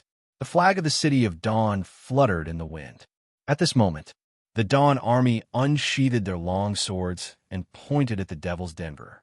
They roared, Advance! Chapter 341. This was a completely one-sided battle. The Lord of the City of Dawn took the lead and approached the Dark Army, which was ready to attack. He leaped from his warhorse. At that moment, the skies seemed to darken. Countless people lifted their heads to look at the man who looked like the Thunder God. They saw 2 bolts of lightning shot out from his eyes and swept across the battlefield within a radius of a few hundred meters. Wherever he passed, skeleton soldiers, dark lizards, hellhounds, and dark knights were all reduced to ashes. Then he transformed into a bolt of lightning and crashed into the ground. Crackle!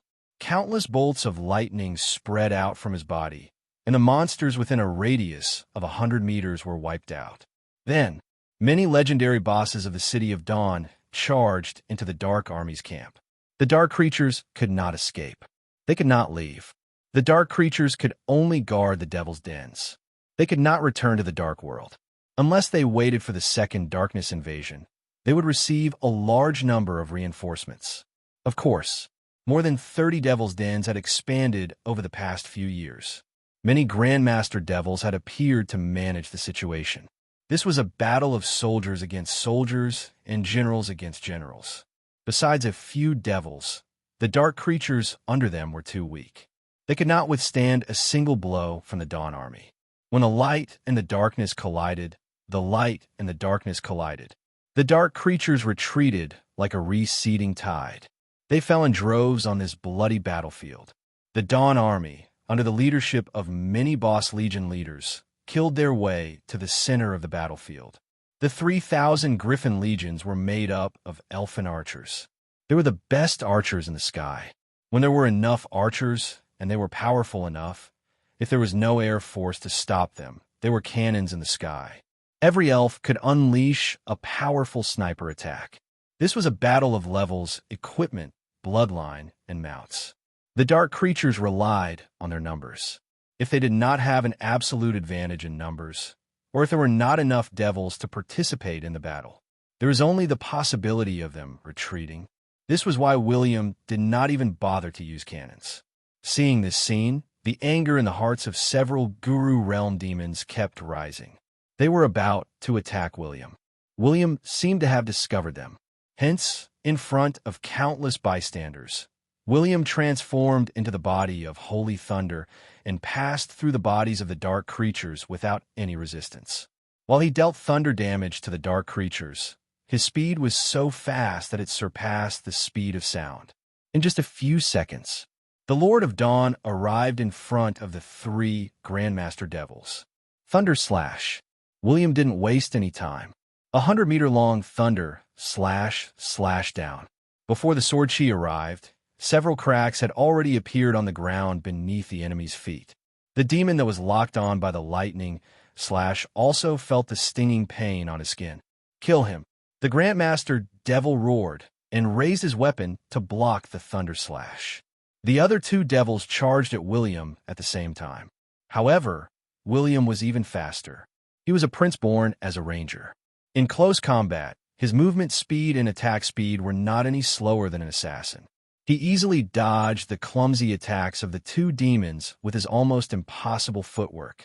His thunder slash shattered the enemy's weapon in front of him and landed heavily on his neck. Poochie.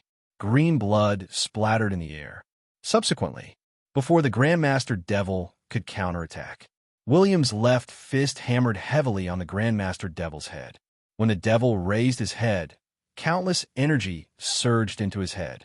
It exploded. The headless Grandmaster Devil fell to the ground. 2 moves. William had defeated a devil of the same level. His sage power did not mean that his bloodline had improved again. Instead, it was his endowment that made him invincible among the legendary bloodline warriors of the same level. This scene was also recorded by Lil Fatty, the professional streamer. This scene left many viewers dumbfounded. Most of the comments were, "We can't afford to offend him. Prince William seems to be the reincarnation of the Thunder God. Gosh, did you see Prince William's electrifying eyes? I feel that he must have watched version 233 of X-Men. True laser eyes. Who is the Phoenix Girl? Is she a little angel? Rubbish. The Phoenix Girl in version 233 is too rubbish. She has countless poison points. The NPCs on the battlefield were unstoppable and unparalleled. The players of version 3.0 were also very passionate. They fought happily against the dark creatures that were not afraid of death. Charge for Prince William. Charge for the City of Dawn. Charge. Prince William will definitely sleep with me. The Dawn army fought against the strongest dark creatures. The players on both sides led the charge. Hundreds of thousands of players were like locusts passing through the battlefield. They outnumbered the dark creatures. They formed groups of 3 to 5 and attacked a dark creature. After killing one, they would rush to the next. No matter how serious their injuries were, no matter if they were going to die, even if they were up against advanced devils. If they had the chance, they would take the opportunity to slash at the dark creatures. This situation also made many intelligent evil demons deeply feel the perverseness of this group of chosen ones. Lunatics. They are a bunch of lunatics with muscles in their heads. The dark creatures led by a certain advanced devil were all killed. He looked at the tens of thousands of players who had been revived and stood up again. This group of intermediate heavens, chosen ones, didn't just want to kill ordinary dark creatures. Now, They were all staring at him. D*MN, I am an advanced. How dare you touch me? The devil raised his sword and was about to attack the players. In the end, swoosh, Legolas suddenly shot an arrow at the devil. The green light streaked across the sky and pierced through the devil's chest. A huge bloody hole appeared in his body. It directly caused him to suffer extremely serious injuries. At this moment, countless players widened their eyes in joy. They drooled and shouted, "Charge, advanced devil, advanced, it's time to kill the advanced. Presumptuous, presumptuous. You bunch of damned locusts." The advanced devil wanted to fly up, but he was powerless. The arrow had not only pierced through his chest, but the root of his wings had also been hit. Would the players care about the devil's wide-ranging attacks? No. The heavily injured devil only used a few wide-range attacks. The players who used the human wave tactic swarmed forward like crazy zombies. Poke him. Poke his eyes. The eyes are his weakness. D*MN, I grabbed his internal organs. I'm going to pull them out. I'm going to pull them out. D*MN, it's so bloody. But I like it. I'll kick his balls. Every word from the players was like a horrifying monster whispering into the devil's ear from the deepest part of the dark world. The advanced devil struggled with fear in his eyes, but his aura was weakening. In particular, he felt as if every part of his body was being attacked.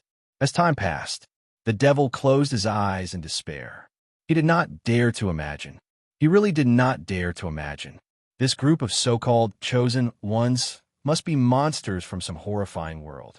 The appearances of humans, winged people, and elves must be the disguises of these horrifying monsters the moment the high demon fell to the ground.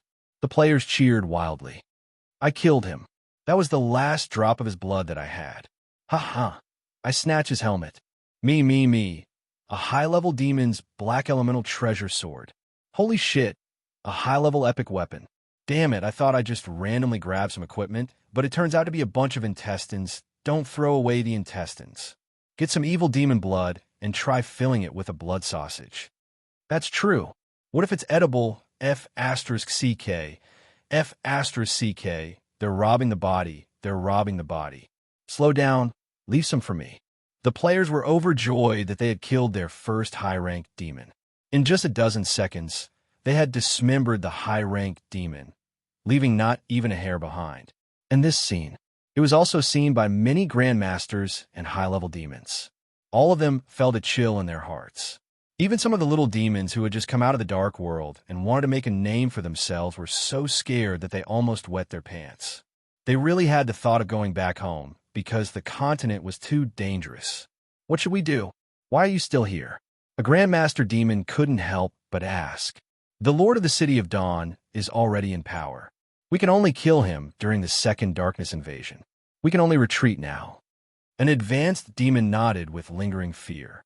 Although we might die if we go back, it's better than being dismembered by the terrifying Chosen Ones. If we die here, our corpses might be roasted by the Chosen Ones when they return home. Sigh, I'm thinking about it. Even if we die, we have to return to our roots. Let's retreat. Let's let this group of trash fight for us for a while. Let's go. I hope that when we return home, before the Lord orders us to die, I'll be able to eat my grandmother's lizard meat pie. It was my favorite when I was young. You like lizard meat pie too? Yes. The more rotten a dark lizard is, the more delicious it is. We're kindred spirits. A portion of the demons retreated. Without the demons as the supervisors, the dark creatures were slowly losing ground. They became a group of defeated soldiers who only knew how to escape. In just a few hours, the Darkness Devil's den on the Massacre Plains was completely uprooted. This stopped the problem of the dark creatures increasing. Only a group of middle-level and low-level dark creatures were left. However, these remnants could be dealt with by the players. It was a great victory. The players had witnessed the power of the City of Dawn in various aspects. At the same time, they also realized that they were lacking in certain aspects. Hence, just as the players were planning to become stronger, they were still discussing why Prince William did not plunder their gold coins. The Dawn mercenary team's exchange list suddenly refreshed with hundreds of items. But today, the Lord of the City of Dawn gave an order. Everything in the arena was discounted by 20%. Gosh, there's so much middle-level equipment. It's so cheap. There's also advanced equipment. Perhaps when we advance to the advanced, we'll be able to gather enough advanced equipment for graduation. You might not believe me, but I've already spent a lot of gold coins and bought a set of advanced silver equipment. I'm just waiting to advance to the advanced. Bye. This is a 20% discount. Prince William is making a huge loss. There won't be another opportunity like this. TSK. Do you see those skills? They can be exchanged using experience points. Although these scattered magic skills are not suitable for a warrior like me, I still want to try them. After all, they're so cheap. I'll buy all of them. If I don't buy them, it'll be a loss. If I buy them, it'll be a huge profit. William wanted to say, it's not that I don't want to plunder your gold coins. It's just that after this attack, you'll have nothing left. Chapter 342. Why were the ordinary people and the gods' continent afraid of the dark creatures? Was it because the devils were powerful? No, it was just that they were very ugly to the depths of their souls. They were so ugly that the self-perception of humans classified them as monsters. When a monster with a mouth full of fangs, a dark red body, a sharp tail, and a muscular body appeared, ordinary people could not help but feel afraid. Because the dark creatures did not fit their aesthetic standards, ordinary people who did not have battle energy or magic would ignore the threat of the devils after experiencing some horrifying events. They would muster up their courage to seek help from professionals. But most professionals would not care, because the Temple of Light was in charge of such matters. Therefore, it was possible that ordinary people did not dare to go to the Temple of Light. Because of the threat of the devils, they would become believers of darkness or puppets of the devils. Of course, it was also possible that ordinary people went to the Temple of Light. But the Temple of Light was too busy. Even if they took the time to look, if they could not find traces of the devils, they would ignore them. In this way, as time went by, the heavenly dragon, King Naturally, many ordinary people who were afraid of the devils would be used by the dark world. Because many devils were proficient in soul magic and had strong mental strength, they could easily bewitch ordinary people and make them kill other creatures as sacrifices. They could even make the ordinary people draw teleportation portals so that their real bodies could descend into this world. Now, in a legendary continent, darkness descended. Countless fearsome devils appeared in human society using various means. They were preparing for the second darkness invasion. Now, the demons had become the demons in the hearts of many ordinary people, becoming the most terrifying existence in their hearts. The City of Dawn was temporarily safe, but this was because the City of Dawn's management was effective. What are ordinary humans afraid of? Of course, it's darkness. Humans, elves, dwarves, and Serafkin were all intelligent creatures who yearned for the light. They were born with a natural hatred for darkness. William narrowed his eyes. Under his orders, every household, every alley, and even the most remote place in the City of Dawn had enough magic lamps.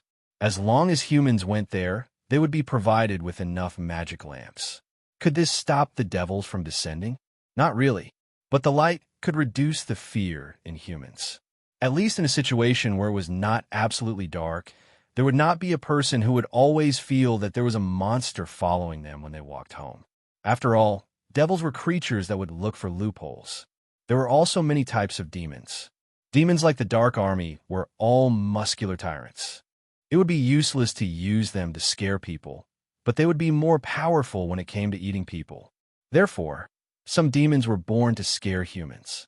They might have countless fangs like squids, or eyes densely packed all over their bodies, or they might be the kind of perverts that walk with twisted limbs, or they might even be demons that only appear in your dreams.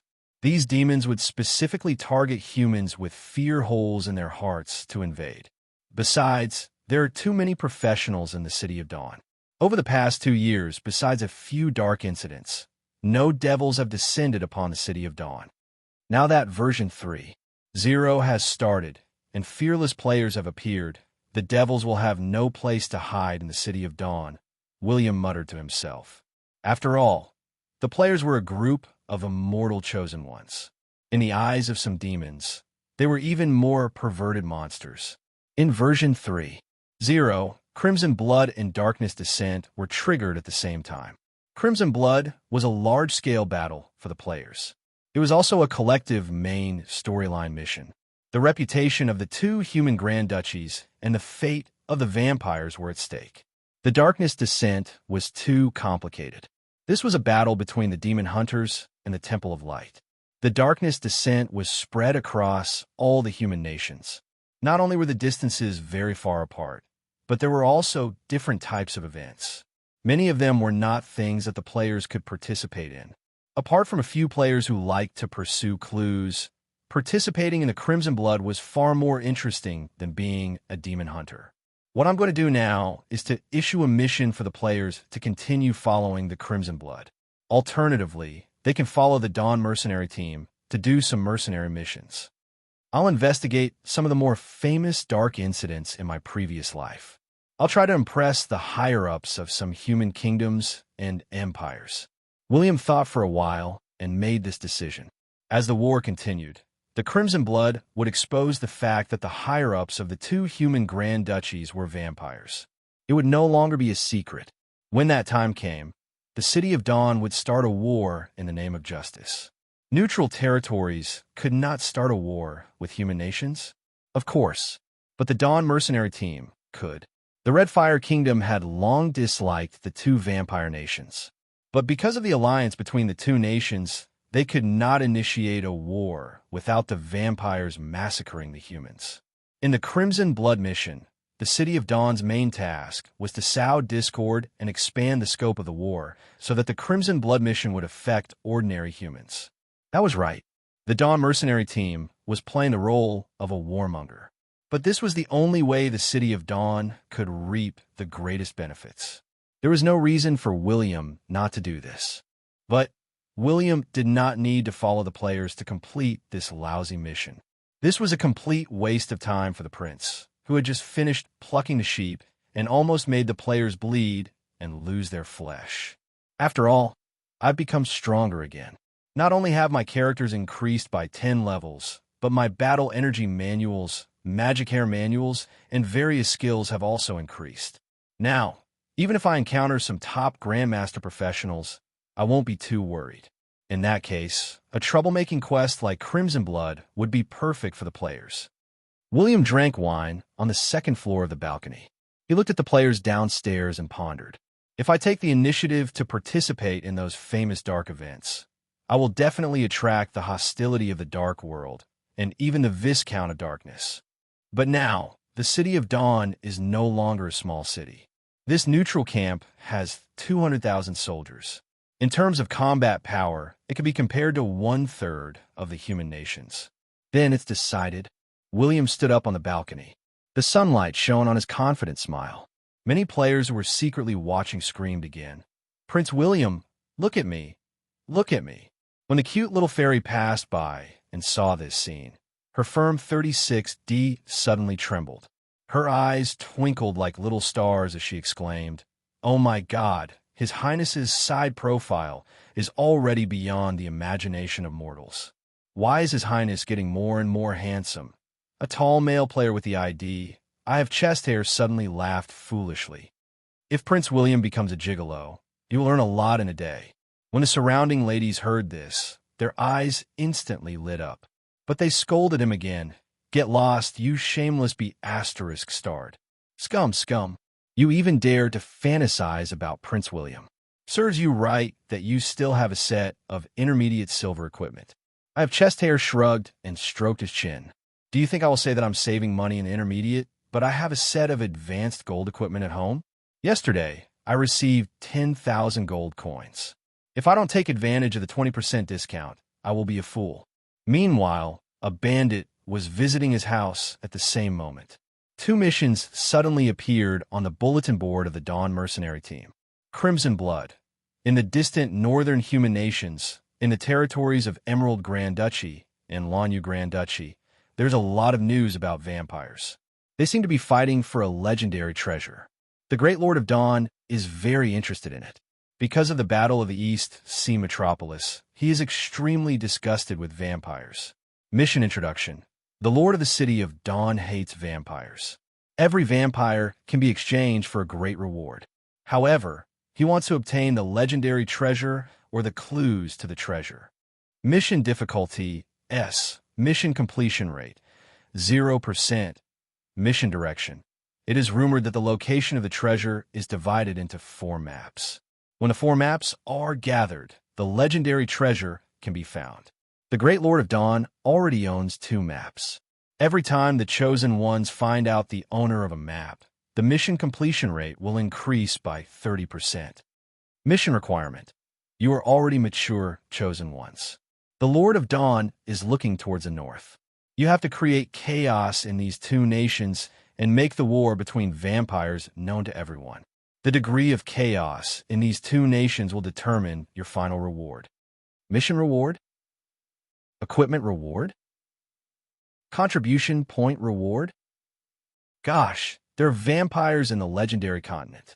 Why didn't I know? D*MN. I knew that Prince William is thinking about some human nations again. I feel that the Iron Nation and the Black Lava Nation have been tricked by Prince William. It sounds like a conspiracy.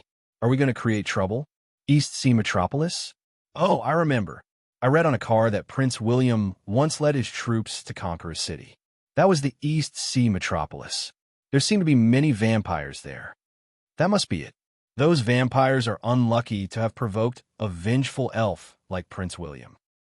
Some people could not help but raise their heads to look at the second floor. The player who had just spoken swallowed his saliva. Indeed, when he raised his head, he discovered that Prince William was looking at him expressionlessly. As for the second mission information, it was not a big deal. It meant that players could follow NPC mercenaries to other nations to receive various guard, attack, and escort missions. However, there were clear restrictions on participating in these missions. They could not maliciously damage the credibility of the Dawn mercenary team. Violators would be expelled from the Dawn mercenary team. They would also be chased out for 100 years. TSK. 100 years? If they could kill players, the game would be over. That was the only piece of information.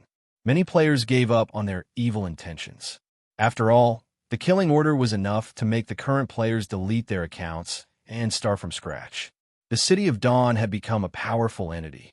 The players did not dare to seek death in public. However, they did not do missions with severe restrictions. But the Crimson Blood Provocation mission. We are good at it. The players of the City of Dawn laughed. This was the most suitable mission for them. Chapter 343. The Crimson Blood mission was good. However, William did not expect that the teleportation portals in the City of Dawn would be connected to the Red Fire Kingdom, the Lion Kingdom, and many other southern Grand Duchies that had teleportation portals. As a result, many players were not interested in the Crimson Blood City. In general, there were 500,000 players in the City of Dawn. 300,000 of them were middle-level professionals and 200,000 newbies who were carrying bricks. In that case, there would be 200,000 newbies carrying bricks and more newbies carrying bricks. Only 100,000 of them were interested in participating in the Crimson Blood mission. The other 200,000 young vagabonds used the teleportation portals in the City of Dawn to sneak to other places. After all, the players had discovered that the City of Dawn was rich and had a powerful background. Of course, they wanted to use this identity to go to other kingdoms and grand duchies, accept some missions that they could do, and explore more interesting areas. They wanted to experience the local customs of various kingdoms and appreciate the beautiful scenery that they had never seen before. This was what the players liked to do. Similarly, some players liked the sea and liked to conquer it. There was even a player with the ID the strongest merman in history. He even formed a guild and raised funds to buy a Grandmaster warship from William. He wanted to experience life in the sea. The Stormy Island and the Merman Island were also popular destinations for many players. Even the East Sea Metropolis, which did not have many monsters, was a popular destination for tourists. Even the Dawn College. Many players shamelessly wanted to enter the college to study. William could not reject them, because the Gods game had such a set of rules. Players could obtain some additional four-dimensional attributes by going to school. They could also reduce the experience needed to upgrade battle energy manuals and skills. Originally, the college was something that the players could only come into contact with in the later stages of the game. At that time, it could reduce the burden of experience for the players to upgrade. But the City of Dawn already had 2 colleges. There were many players who were interested in this. There were tens of thousands of them. Perhaps they had played truant when they were young. They had played truant to the point that they missed their school days. Of course, William would never reject these rich children who loved to learn. But the Dawn College had also issued various rules to prevent the players from affecting the NPCs' learning. But it seems that the travel fees for the teleportation portals are not high enough, William muttered to himself. 2 days ago, the 20% discount sale had allowed William to sell almost all of the equipment that had been discarded by the NPCs. He had earned more than 5 million gold coins, and the City of Dawn's cash flow was once again ample. He had already plucked most of the lambs until they were hairless and even bleeding. Therefore, the next time he groped the fur had to be delayed, or else he would have to start groping the meat. At that time, many players would want to quit the game. After all, there was no other way. William was the only lousy producer of this game. The mainframe of gods could not be controlled, but William was an NPC with great power. He would think of ways to make the players spend money. There was no other way. He was such an excellent NPC, and the staff of the game company should like him very much. Hence, they would have to wait for at least 2 to 3 months after version 3.0 before they could do it again. This way, they would be able to increase their travel expenses. Not only would they be able to reduce the number of times they had to use the teleportation gate, but they would also be able to earn back the magical energy crystals they had spent. Now that the players' levels are considered high, they like to roam around, so it's normal that they don't participate in main storyline quests. Ever since version 4.0 in my previous life, I haven't done many main storyline quests. After all, freedom is the most interesting aspect of this game. Main storyline quests never restrict the player's actions. Unless the City of Dawn, which is the player's faction, is threatened or attacked by some external enemies, the players will become excited and think of their hometown. William stroked his chin. However, 100,000 Sage Asterisk T-sters can completely ruin the Crimson Blood mission. The small number of players can also reduce the burden on my mission rewards. When the time comes, I can join forces with the Red Fire Kingdom to loot the Emerald Grand Duchy and Lanyu Grand Duchy. The City of Dawn will still benefit greatly, but the City of Dawn still needs to work hard to develop and become stronger. Otherwise, when the players start to explore other regions, they will have the idea of changing factions. William sighed. The players were a group of ingrates. As long as the area of influence of their faction was not large enough, their reputation was not good enough, and their background was not strong enough. When the players went out to play, they would gradually have the idea of changing factions if they could not feel the respect of others. Although the players would not leave their faction and attack them, it was better to avoid it. Of course, this situation would not happen in a short period of time. At least, it would only happen when the players became advanced and grandmaster in large numbers. When William thought of this, he secretly made up his mind. I have to become stronger. Only by becoming stronger can I control the situation. I don't intend to make the City of Dawn a beginner's village. What has Prince William been doing recently? I haven't seen him for a few hours. Angry Fatty was a little sad. It had been a whole day, but Prince William had not asked him, the professional cameraman, to go out for a stroll. Could it be that Prince William had another dog in mind? Damn, he could not tolerate it.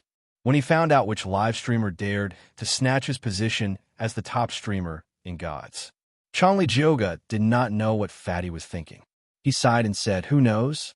I can't even lick his boots now. It's sad. Where are we going now?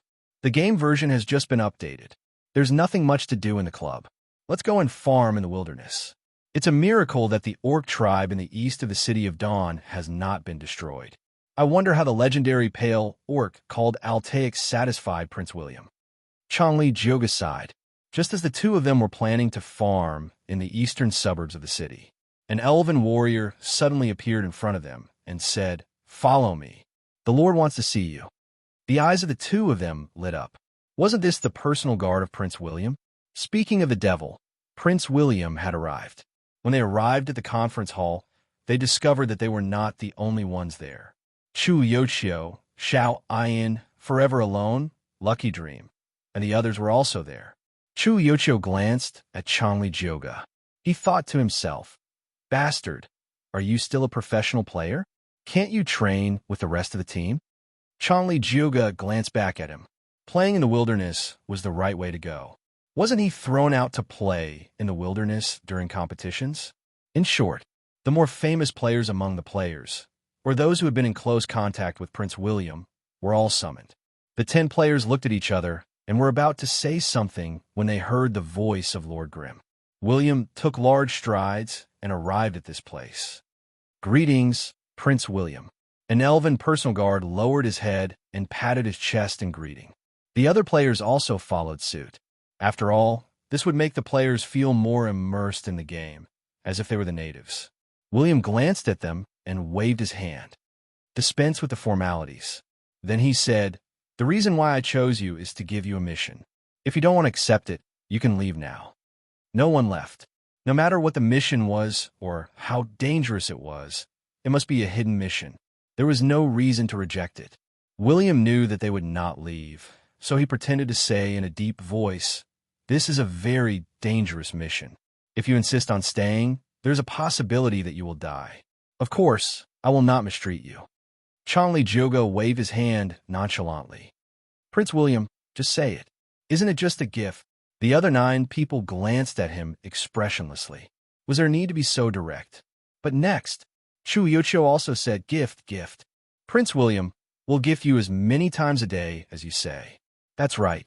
We, the chosen ones, are not afraid of death. Forever Alone was unwilling to fall behind. The city lord sighed. What a bunch of bootlickers. He liked their fearlessness. So he slowly told them about the mission. "Prompt, you have received a hidden mission, Carinza Grand Duchy's Blood Moon Dark Witch, a few hundred years ago, a powerful dark witch with unfathomable power appeared in the Carinza Grand Duchy. She had the terrifying power to destroy an entire country. She could release endless curses and spread a plague that would bring despair to the people. The terrifying Blood Moon Dark Witch had died and completely disappeared. But today, hundreds of years later, believers of the Blood Moon Dark Witch have appeared in the Grand Duchy of Carinth, and there are signs that she is about to show up. Mission Introduction. The Dawn Mercenary Team has been hired by Carinza Grand Duchy to exterminate the believers of the Blood Moon Dark Witch and kill the resurrected Blood Moon Dark Witch. Mission Level S+, Mission Reward. Advanced Equipment, Mission Reward. 300,000 to 800,000 experience points, Mission Reward. Favorable impression points of the Dawn Mercenary Team. Gosh, the difficulty of an S+ mission. Is it so perverted? Angry Fatty inhaled a breath of cold air. How many times would they die? Changli Jioga smiled wretchedly and said, "I like it." There was not much hesitation.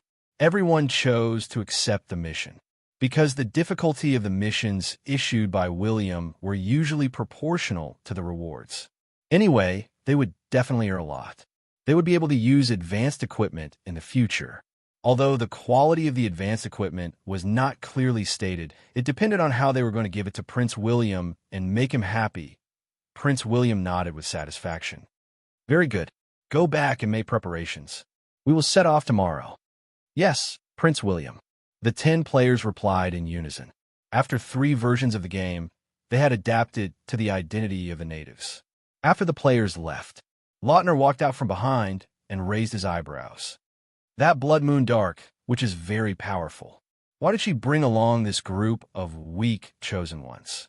William shrugged and said, "You know that the Blood Moon Dark, which is quite powerful. She has many subordinates and is good at conspiracies. When the time comes, the chosen ones will go first.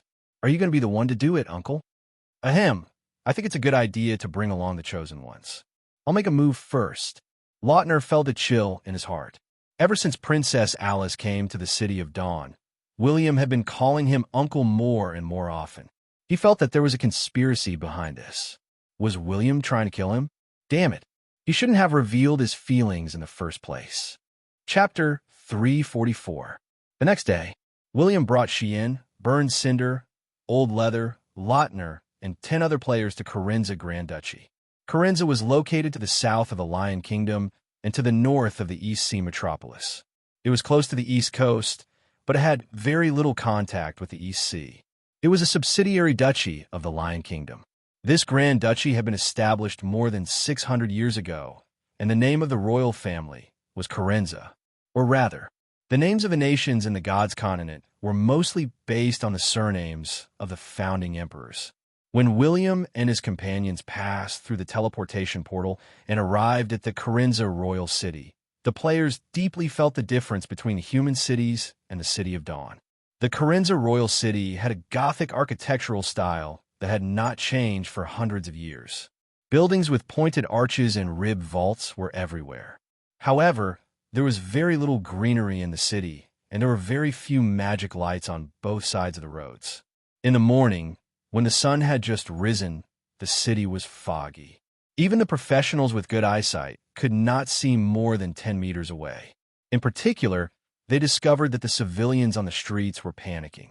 When they saw an outsider like William, they would marvel at Prince William's good looks, but they did not dare to take another look. They hurriedly bought the necessities at home and hurried home. Something's up. It seems that these people are afraid of something. TSK. There are many guards in this royal city. After walking for less than 500 meters, I saw 3 patrolling guards. Forever Alone looked around, as if he was trying to find some clues. Changli Jioga suddenly stopped in his tracks. He pushed his spectacles and placed his left hand in his pocket.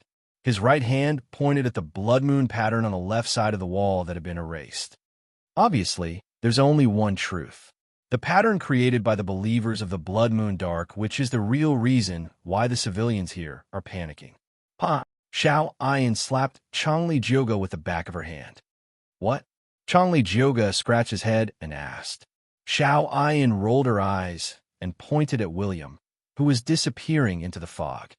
Prince William is about to leave. Moreover, everyone knows that the blood moon dark witch is the key problem. Otherwise, why would we come here?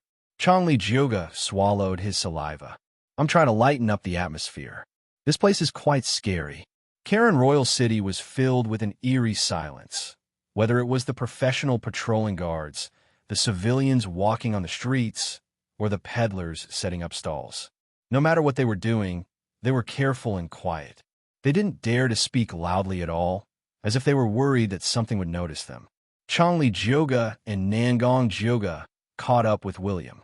From a pitch-black alley on their right, suddenly came a dreadful shriek of terror. A middle-aged woman covered in blood ran out. Her eyes were filled with despair and fear, as well as her determination to survive. When Changli Jioga saw this, he was about to draw his blade and step forward. But in the blink of an eye, countless black tentacles suddenly sprang out from the darkness and immediately dragged the woman into the darkness, leaving only the bloody marks of her hands on the ground. That kind of unwillingness, that kind of despair, almost instantly tugged at their heartstrings. However, Changli Jioga and Xiao Ayan swallowed their saliva. It was as if they had heard some strange background music. They did not dare to move forward at all. In particular, they had used their insight just now. Besides the question mark, there was only the word extremely dangerous. However, William and the others also heard the sound. When they turned around, Chien could not help but cover her nose. It stinks. It's the smell of dark creatures. Logically speaking, such a foul smell should have attracted the attention of others, right? Lautner narrowed his eyes. Before they could enter the pitch-black alley to investigate, a patrol team hurried over. A patrol squad hurried over. These cautious professionals immediately sealed off the area, but they didn't send anyone into the area either. They only sprinkled some kind of crystal-clear powder at the junction of the alley and the main street. They also arranged for 2 fearful guards to watch over the area. After that, they did not bother with the area anymore. Burned Cinder glanced at the items and said in surprise, This is holy light exorcism powder, which can only be bought at the Temple of Light. It's very expensive, and it can temporarily prevent the invasion of advanced dark creatures. But there's a problem. What's the problem? The group of players was confused. They had not come into contact with such an expensive item. Xian was a little angel who had not revealed her wings. She frowned and explained, "The main function of exorcism powder is to prevent the invasion of dark world creatures. These guards used holy light exorcism powder on the street. That means that the street in front of us, it's no longer the real world. It's an entrance to the dark world." Gosh! Changli Jioga and Xiao Ayan looked at each other. Fortunately, they did not rush over. If they died in the dark world, they did not know if they could revive in the City of Dawn. But when this piece of news was released, Chu Yochio, Lucky Dream, Forever Alone, and even Fatty, who was doing the live broadcast, started to feel afraid. They looked at William with a strange gaze. This was an S+ mission. Did it have to be so terrifying? If the Blood Moon Dark, which could turn the capital of a human Grand Duchy into such a state and connect it to the dark world, it would be impossible. Then we're really here to die. The players were speechless. This was indeed the extremely dangerous that Prince William had mentioned. If the current situation were to continue to develop, they would definitely die. They would die again and again, and they would continue to die. "Who are you people?" William and his companions were chatting. The patrol captain, who was about to leave, noticed them. Prince William raised his eyebrows and said, "Lord of the City of Dawn, William Blackleaf. You're the Lord of the City of Dawn. Greetings, Prince William." The captain of the patrol team hurriedly saluted and said, "Your Highness, this is the 6th demon hunting squad that has come to recruit members. Your address is not far away. Shall I take you there now?" The 6th demon hunting team? Was this still an S+ level mission? When the players heard this, they suddenly felt that things were going to get out of hand. The comments in Fatty's live broadcast did not stop. They seemed to be discussing how these bootlickers should die. One had to know. Grand Duchies had Grandmaster professionals. Similarly, to become a Grand Duchy with hundreds of years of history, it was necessary to have epic professionals. Even if they had epic titles, they would definitely not be weak. The fact that the human royal city had fallen to such a state despite having an epic ranker guarding it meant that they were in big trouble. Even Changli Jioga and his companions could not help but discuss. Was Prince William here to seek death? No, of course, William was not. But he had no reason to explain to the players. He looked at the patrol captain and asked, "Are we the 6th reinforcements? How many members of the first 5 demon hunting teams came, and how many died?" Once he said this, the middle-aged patrol leader's expression changed. William's eyes were as sharp as the thunder gods, so he didn't dare to lie. He hurriedly said, "A total of 113 people died. 67 of them died. 3 grandmasters died, and 33 advanced died. Of the 67 died, a total of 43 had no corpses. They should be... Is that so?" William stroked his chin and patted the captain's shoulder. "I'm not going to the gathering point. I'll continue to walk around." Just as the captain was about to leave, once again, William turned his head and asked, "Are there any demon hunting teams that have more members?" "It won't happen again.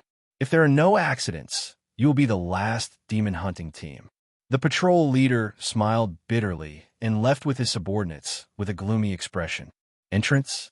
What entrance? While everyone was feeling a chill in their hearts, Chu Yochio raised his head and looked at the gray sky.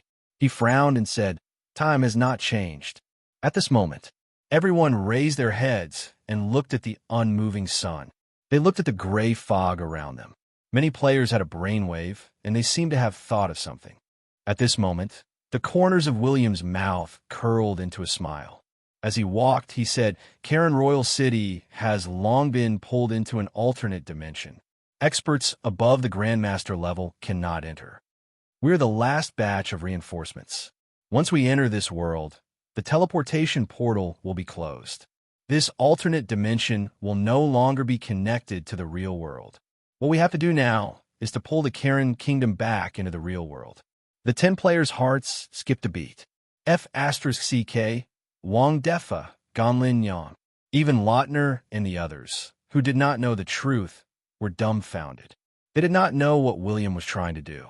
No matter how high the rewards were, there was no need for him to risk his life for such a troublesome mission, right? William was the lord of the City of Dawn.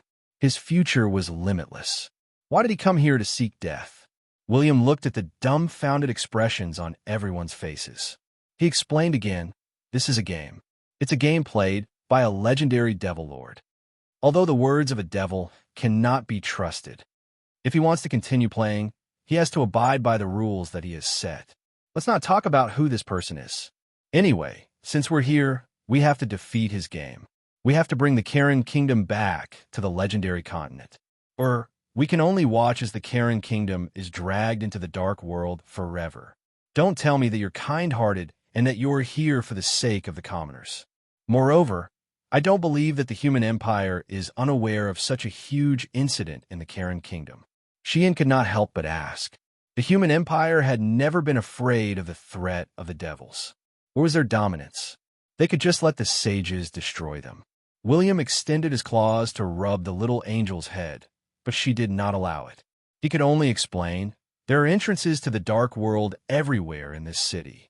In other words, this city is about to fall into the dark world. If the legendary devil lord makes a move, the entire city will fall into complete darkness. This is a trick left behind by the Blood Moon Dark Witch.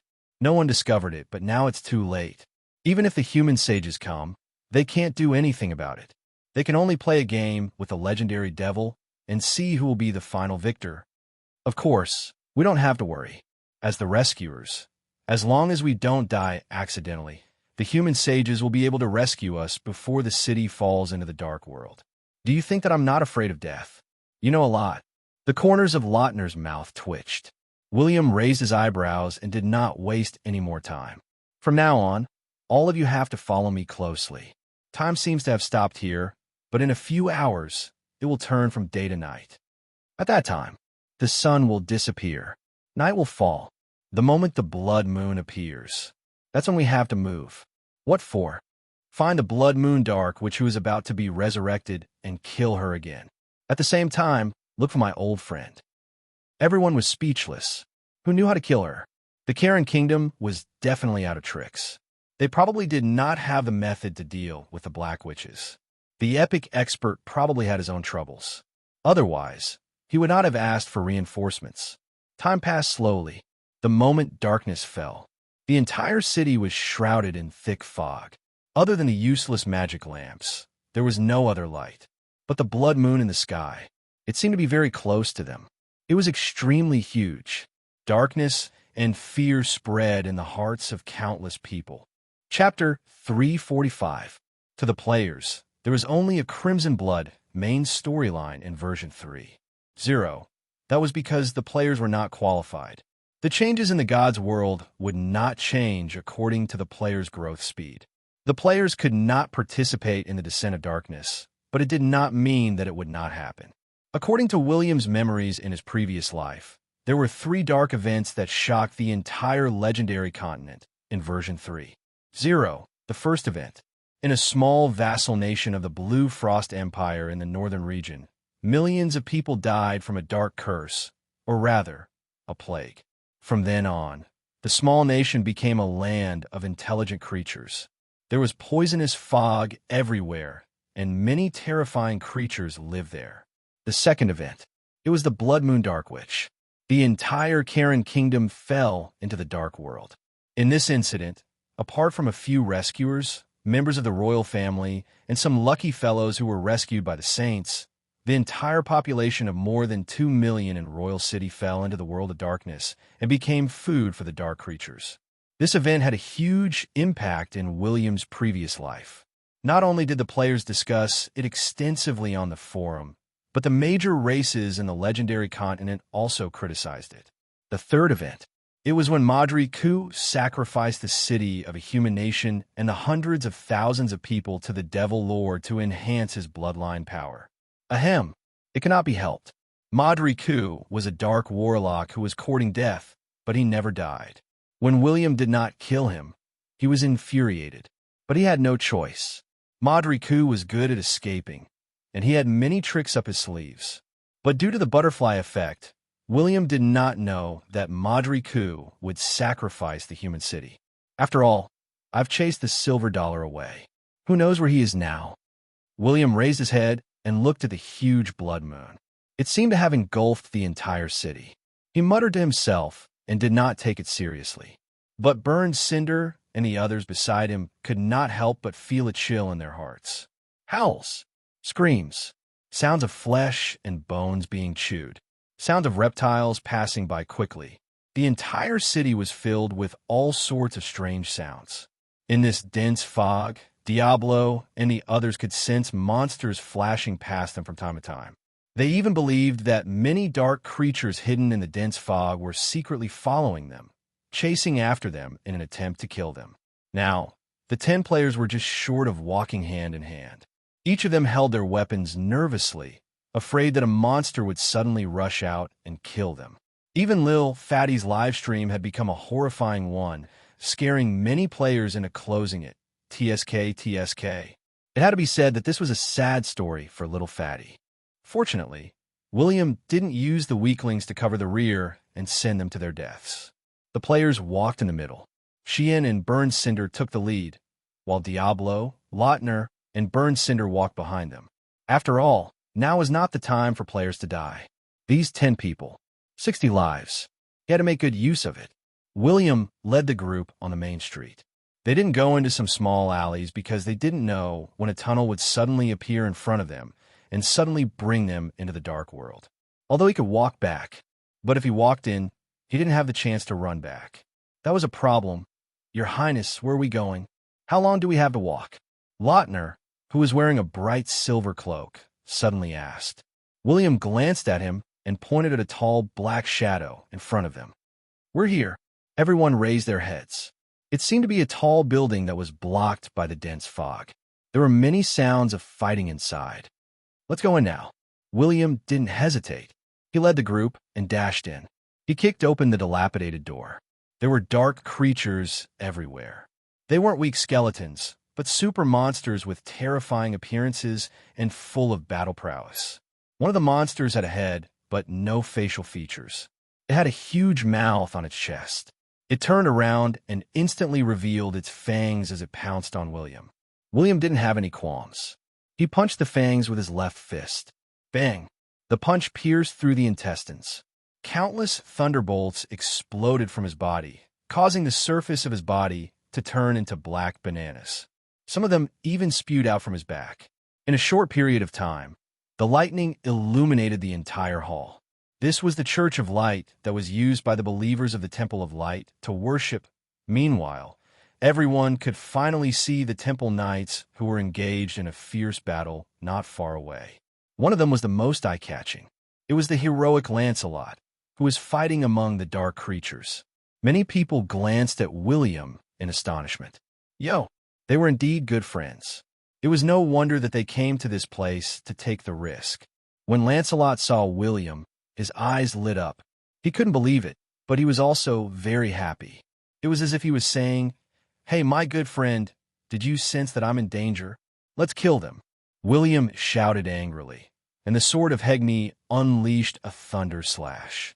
The long and narrow sword light swept across thousands of dark creatures. They were sliced in half at the waist. However, as he had said, the dark creatures in front of him were perverted. Even if they were sliced in half at the waist, the wounds that were covered in black blood seemed to be connected. As long as they were given time, they could recover to their original state. Even if they were left with half of their bodies, they would crawl towards William and his companions. When Lancelot saw that reinforcements had arrived, he did not conserve his strength. He brandished his long sword and emitted holy light. He led 7 or 8 temple knights out of the encirclement and gathered with William and his companions. "How did you know that I'm here?" Lancelot asked curiously when he saw William. The Temple of Light has many temple knights and priests. At least it's very safe for now. Think about it with your brain. You'll definitely search for historical buildings in an attempt to find information about the Blood Moon Dark Witch. This Church of Light should be a good place for you. William spouted nonsense. He did not care if Lancelot believed him or not. He charged forward and attacked the dark creatures. Lancelot was confused. Was there such a logic? He did not know what he was going to do next, but he did not know. This was what he wrote in his self-biography in the later stages of the game. As William was very interested in the various types of NPCs, when Lancelot had written his own biography, William had reluctantly spent 10 gold coins to buy a copy. He had even read the biography thoroughly. The biography recorded the incident of the Blood Moon Dark Witch in detail. It also recorded how Lancelot came confidently and returned dejectedly. This was also the place where Lancelot and the Viscount of Darkness first fought. In other words, this was the first battlefield where the Viscount of Darkness toyed with Lancelot. The Viscount of Darkness treated the battlefield of the Blood Moon Dark Witch as his own playground. As for why the legendary Devil Lord created the rules of the game, it was naturally a request from the Viscount of Darkness. This was the starting point of the battle between the Viscount of Darkness and the Viscount of Light. It was also the starting point of the Viscount of Light's defeat. Of course, I didn't come here just for you. The Carenza Grand Duchy offered me generous terms. That's the main reason why I came. William was definitely not worried that Lancelot would die. It was because the Viscount of Darkness could not bear to kill him. William did not have to worry that Lancelot would be depressed in the future. After all, Lancelot was not like that. He was like a cockroach. The more he fought, the fiercer he became. However, the rewards offered by the Carenza Grand Duchy for rescuing Lancelot tempted many people. If not for the fact that many Grandmaster professionals were afraid of death and did not dare to enter this alternate world, many people would have come to rescue Lancelot. Lancelot casually punched a tentacle monster that charged at him and exploded it. He turned around and swept his sword horizontally. The holy light sword energy instantly killed many dark creatures. He panted and looked at William beside him. Do you know how to bring this city back to the legendary continent? Blood Moon. William suddenly kicked out. The strong headless knight in front of him resisted, but he did not move an inch. Instead, the headless knight took a few steps back. But then, William raised his left middle finger. Crackle. A strong electric current immediately penetrated the chest of the headless knight. Many dark creatures behind him also fell to the middle finger. The key is the Blood Moon Dark Witch. She used all kinds of methods in the past hundreds of years in an attempt to drag the entire city into the dark abyss. But when she was about to complete the last step, she was personally killed by the king of Carenza. At this point, William continued. But at that time, the Black Witch was cursed by a legendary Devil Lord. She had an immortal body. Half of her soul was hidden in the dark world. No matter how damaged her body was, she could recover. At least, without a true legendary expert, she could not be completely killed. At that time, the king of Carenza did not want to cause a commotion, so he did not seek help from a legendary professional. Hence, her body was chopped into pieces and sealed at different locations. How the F***CK, do you even know that? Not only was Lancelot shocked, but his other companions were also a little shocked. But William laughed. Don't bother about how I know. In fact, when you came to the Church of Light and encountered this group of dark creatures, they did not want to kill you. They wanted to retrieve a part of the Dark Witch's body. Lancelot's eyes lit up. Then we can't let them take it away. No, we must let them take it away. Only by killing the Blood Moon Dark, which can we stop the city from falling into the dark abyss. We have to revive her now. William shook his head. When the others heard this, they felt a little helpless. William said confidently, "Don't worry. Leave the rest to me." At this moment, William's figure became tall again. It seemed that no matter what they faced, as long as William was by their side, nothing would be a problem. Even little Angel Shien's eyes twinkled with small stars. But at the same time, no one saw him suddenly throw an item. It was a pitch-black scroll. After it was thrown out, it instantly turned into a small black snake and coiled around the body of a strong dark creature. Subsequently, after William's explanation, everyone gradually retreated from the Church of Light, which had been occupied by the dark creatures. And then, they would face an even more dangerous situation. Not only would there be powerful believers of the Blood Moon Dark Witch, but there would also be hidden Viscount of Darkness who planned to play games. Chapter 346. William and his companions left the church. At this moment, a black shadow flashed past. Changli Jyoga's body was dragged away. When William and his companions ran over, they saw Changli Jyoga shrieking as he transformed into a ray of white light. It was cold. Changli Jyoga, who was in his soul form, saw that William and his companions had arrived. He quickly revived on the spot and explained in fear, "It was too fast. That monster was too ferocious. He pierced my chest with his claws. I died before I could see what he was." William and Lancelot looked at each other and said in unison, "Night Devil." Lautner also explained, "Everyone, be careful. Night devils are very fast. They move at night, and their lethality and defense are very strong. They like to eat people's hearts and lungs. Don't get separated. They eat people's hearts and lungs. No wonder they clawed at my chest. But can they eat white light?" Changli Jyoga twitched his lips. The players would not leave their corpses behind. No matter how many limbs they lost, they would turn into white light. But no matter what, it was like experiencing a horror movie. Changli Jyoga was so scared that he almost peed in his pants. He touched his crotch. Fortunately, he did not pee. But why did he feel a little wet? At this second, Changli Jyoga was deep in thought. He had an epiphany, but he did not quit the game to clean his gaming cabin. He allowed the warm wetness to spread to his legs. After all, he had to pretend until the end. It was not the time to go offline. If he went offline now, he could not imagine that William would be waiting for him after he cleaned his gaming cabin. William and his companions did not know that Changli Jyoga had peed in his pants. They were looking around to prevent the Night Devils from appearing again. The Night Devils were not an intelligent race.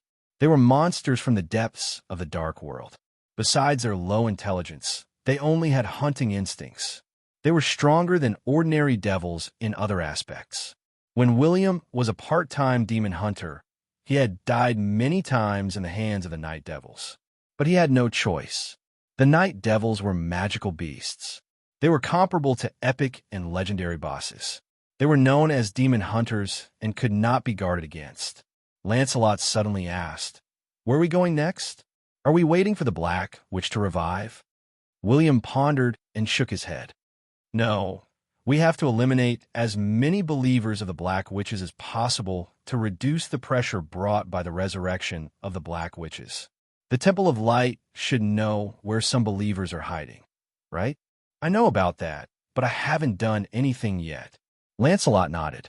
After pondering for a moment, he brought everyone to the location in front of them.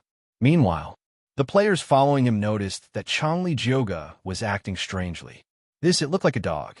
He kicked his legs as he walked, as if something was glued to his body. Fortunately, the situation was very dangerous, and the players felt a sense of urgency, so they didn't pay too much attention to it. But Little Fatty was doing a live broadcast. Some of the audience members who had similar experiences immediately revealed the truth. F***CK. He must have pissed his pants. That seems to be the case. Back then, I was so scared that I peed my pants and didn't want to go offline. That's why I did that. F***CK. He must have pissed his pants. Hundreds and thousands of repeaters appeared in the live broadcast room. Little Fatty wanted to laugh, but he couldn't. In order to prevent Changli Jyoga from harming him in the future, he quickly patted Changli Jyoga's shoulder and pinched his nose. F***CK. You stepped on SH**T. It's so smelly. It's all over my pants. F***CKU. Changli Jyoga was about to scold him when he saw Little Fatty's gaze. He put on a long face and said, "I didn't step on SH**T, but I stepped on a pile of rotten meat. It's disgusting." Meanwhile, Changli Jyoga secretly opened the forum and glanced at Little Fatty's live broadcast room. There were many comments on the screen, and someone was helping him to explain. He secretly heaved a sigh of relief. After all, he was a professional player. Being scared to the point of pissing one's pants would have a huge impact. The Karanshan kingdom was shrouded in a thick, pitch-black fog. The doors of every household on the streets were tightly shut. The city guards were no longer patrolling at night. Instead, they were stationed together in a legion formation to protect the residential areas of the nobles and officials. As for the palace, there was no need to think about it. 50,000 of Karanshan's most elite soldiers were stationed there.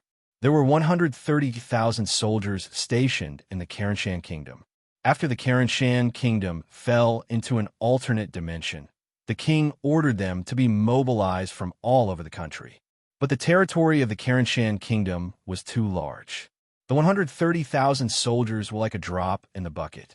It was impossible to defend every corner of the city. In addition, the king of Karanshan was too timid. Many of the professionals and legions with combat power were stationed in the palace to protect the king. They were not allowed to go out to fight against the enemies. However, a cowardly king could disregard the safety of the commoners, but he would be concerned about his own survival. He took out almost all the treasures in the treasury to find rescuers. The current situation was simple. It was impossible for William and his companions to find the Karanshan kingdom's legion for help. They had to protect the ministers, nobles, and members of the royal family at night. They could only come out during the day to kill some dark creatures. Now, whether or not they could get out of this city depended on the demon hunters who had received the mission. Lancelot led William and his companions to a 3-story building. This is the largest tavern in Karanshan. It's one of the gathering places for the Black Witch believers. Just as he finished speaking, the door of the tavern creaked open. Bright lights pierced through the fog and illuminated the crowd. William and his companions saw many professionals drinking, chatting, and eating meat inside. Just as everyone was hesitating, everyone inside turned their heads and looked at the crowd with eyes that were like blood moons. The players swallowed hard. They felt as though they were being stared at by countless monsters. The battle did not begin.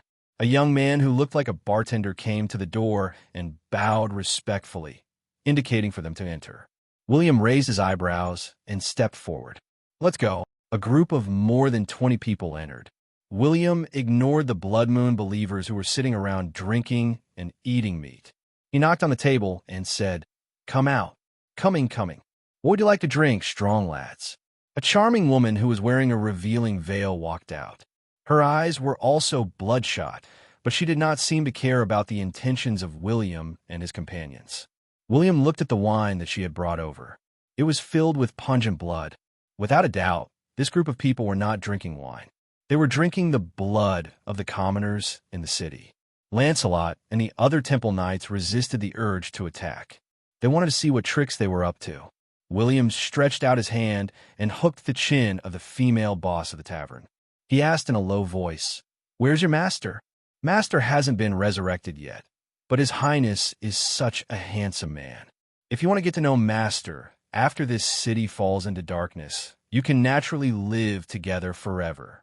The charming female boss blinked her eyes and reached out to grab him, but he pulled his arm back. William suddenly sneered and said, "What's wrong?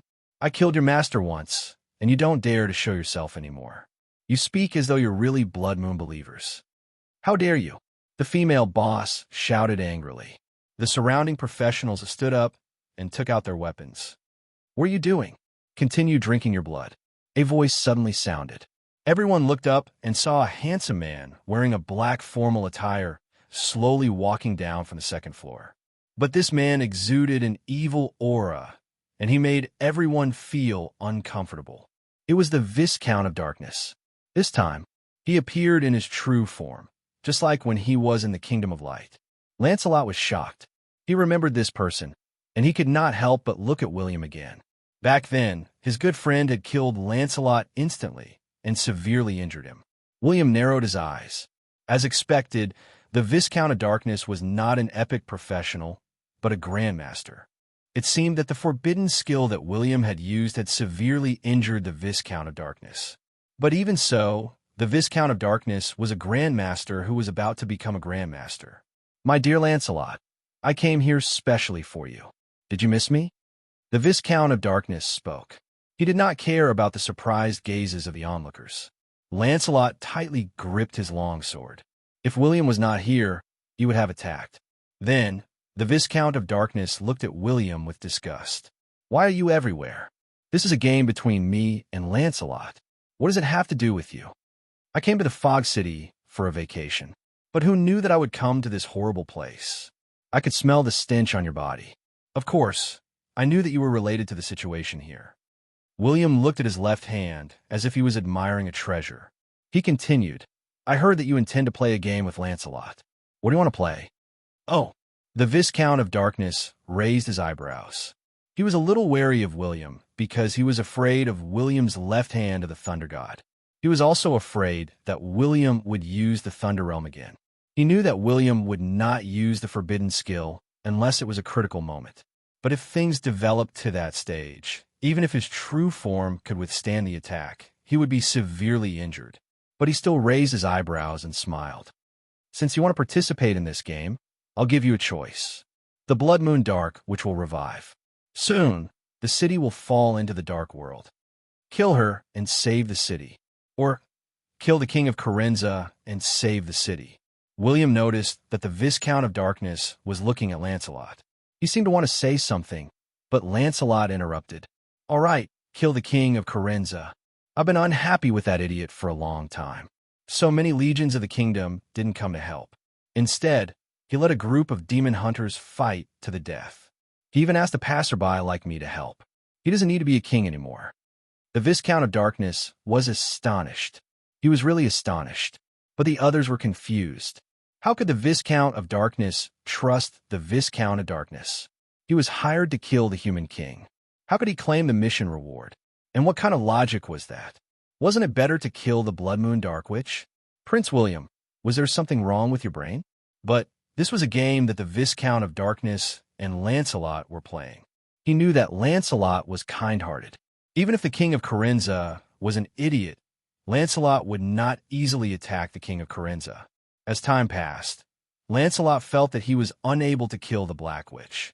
Then, he became conflicted as to whether he should kill the human king and save a city. This was a super multiple choice question.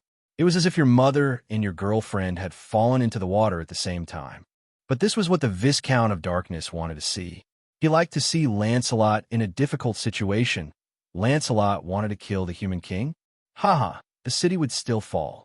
But when William, who did not like the human king, wanted to kill him, no matter what, the Viscount of Darkness did not want to play the game anymore. He looked deeply at William, shook his head, and said, No, I'm going to change the game method. I'll go and kill the Corinza kingdom, while you guys go and kill the Black Witches. Whoever kills their target first wins. If I win, the entire city will be plunged into darkness. You're boring.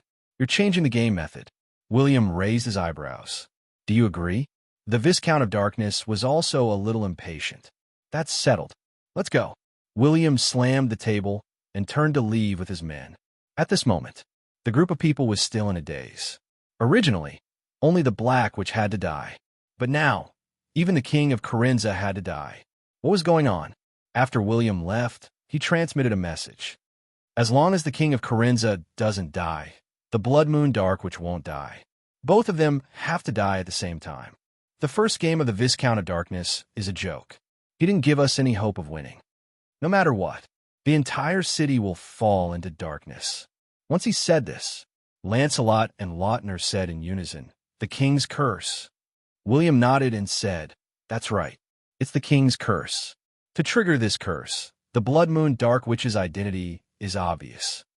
Hundreds of years ago, she was a royal princess, but she awakened the darkness attribute and was especially good at black witchcraft since young.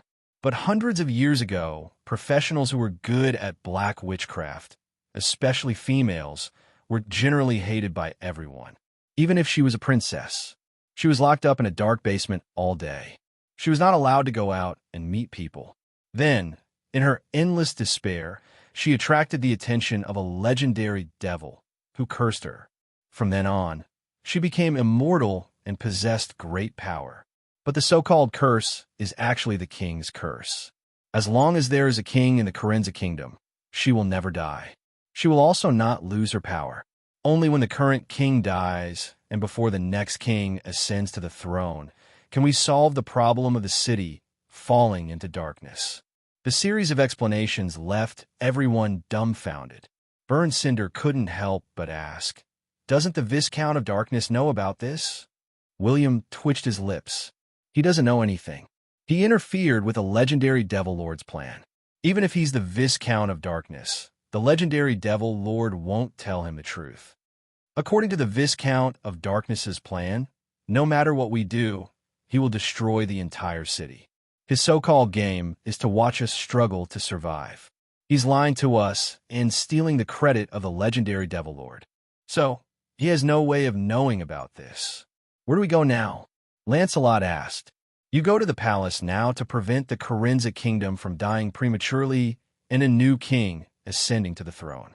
We'll kill the Blood Moon Dark Witch, William said to Lancelot. Subsequently, he glanced at everyone. Next, prepare for battle. Chapter 347. William and Lancelot's teams parted ways. Lancelot's current goal was to head to the palace and stop the Viscount of Darkness from killing the king of Corinza. They walked into a small noble's house and won him over by virtue. Not only did they have a sumptuous dinner, but they also successfully found a comfortable place to stay. But just as William and the others were about to return to their rooms to rest, the Baron's wife, who had just served everyone, twisted her slender waist and walked towards William step by step. With an extremely charming gaze, she said, "Sir, do you need someone to serve you at night?" The prince glanced awkwardly at the Baron who was standing beside him. He clenched his fists tightly and opened his mouth, but no words came out. But William was not that kind of person. He rejected her righteously and said, "I'm very sorry, madam. I just want to stay here for a night. I don't need anyone to serve me." "In that case, all right." The wife of the small noble sighed in a very disappointed tone. She did not care about the man beside her. As William and his companions turned to leave, the wife of the small noble roared angrily again. She asked her husband to clean up the leftovers on the table. After all, there was no other way. Ever since the city fell into a state of mist, their servants had gone missing on the way to buy groceries. After being warned by the patrolling guards, the noble couple did not go out. They were lucky to have survived. TSK, tracheitis. Chanli Jyoga grinned. He had enjoyed the meal just now. The players had also witnessed the powerful charm of Prince William. Now, even if they were bandits, female NPCs would voluntarily come to their doorstep. It had to be said that the prince's shop was very attractive. At the same time, William glanced at the 10 players and said, "We'll rest for half a night. We'll set off tomorrow morning." "Yes, Prince William." The players nodded. Chanli Jyoga was about to go offline as fast as he could, but he was grabbed by Chu Yochio. "What are you doing? You don't need to go offline in such a short time." "Brother, I'm taking out the trash. I'm in a hurry." Chanli Jyoga looked very ugly. It was as if he had eaten **T. "What kind of trash are you? You want to dump me?" Chu Yochio was confused. This was the first time he saw Jyoga in such a hurry to log off. "Trash. You're throwing away babies. Do you understand?" Chanli Jyoga pushed his hand away and quickly went into a house to go offline. Chu Yochio was expressionless, and so were the other players. Xiao Ayan even narrowed her eyes. "What do you mean by losing a baby? If you lose a big bag, then lose a big bag. You're talking like you're going to have a baby." Angry Fatty rubbed his chin. For the time being, he decided not to mention the possibility of Chanli Jyoga peeing his pants. They needed to explore and discover it themselves the next morning. William led his people to start a real massacre. This time, they were not only going to kill the true Blood Moon believers, but also the Blood Moon Dark Witch, who might be resurrected soon. They did not care about the pedestrians who did not know the truth, nor did they care about the soldiers who would not attack at all. He headed straight for the Corinza Grand Duchy's library, which had a history of more than 500 years. And this library, according to Lancelot's biography, from the curator to the staff, they were all believers of the Blood Moon. They were the Blood Moon believers who had been passed down for hundreds of years. They were also the ones who were secretly pushing for the resurrection of the Blood Moon Dark Witch. It was daytime. Dark creatures rarely appeared in the city, so the Blood Moon believers could not get strong support. When William and his companions arrived at the library, a sense of fatal danger suddenly rose in everyone's hearts. William raised his eyebrows. He could feel the danger, but it was not fatal. But it was not the same for the others. The moment he shouted for them to retreat, a huge monster's tentacle suddenly broke through the library's door and charged straight at them. At the same time, many of the library's glazed windows and some of the weaker walls exploded from the inside. Hundreds of professionals with eyes like the blood moon charged at them. Even the surrounding commoners and residents were blood moon believers. They drew their weapons and surrounded them. Gosh, we're surrounded? The players were shocked, but they still drew their swords and charged forward. It was time for them to perform. If they could slash, they would. If they could not, they would be killed. As for the tentacle that was more than 10 meters long in front of them, the others dodged the attack. Only William stood there and punched to the hammer. Boom! The exaggerated electric currents and shock waves cracked the street that was tens of meters long. The tentacle that extended from the library flashed with lightning and exploded inch by inch. But it was not over. William used the mental chain to communicate in his mind. He asked everyone to temporarily avoid the tentacle. Hence, there was a loud explosion. The 3-story library suddenly exploded. Huge stones, stone pillars, and glazed fragments scattered on the ground. A huge abyss monster appeared in front of them. This monster had 18 tentacles that looked like a giant cuttlefish. It also had a huge demonic upper body.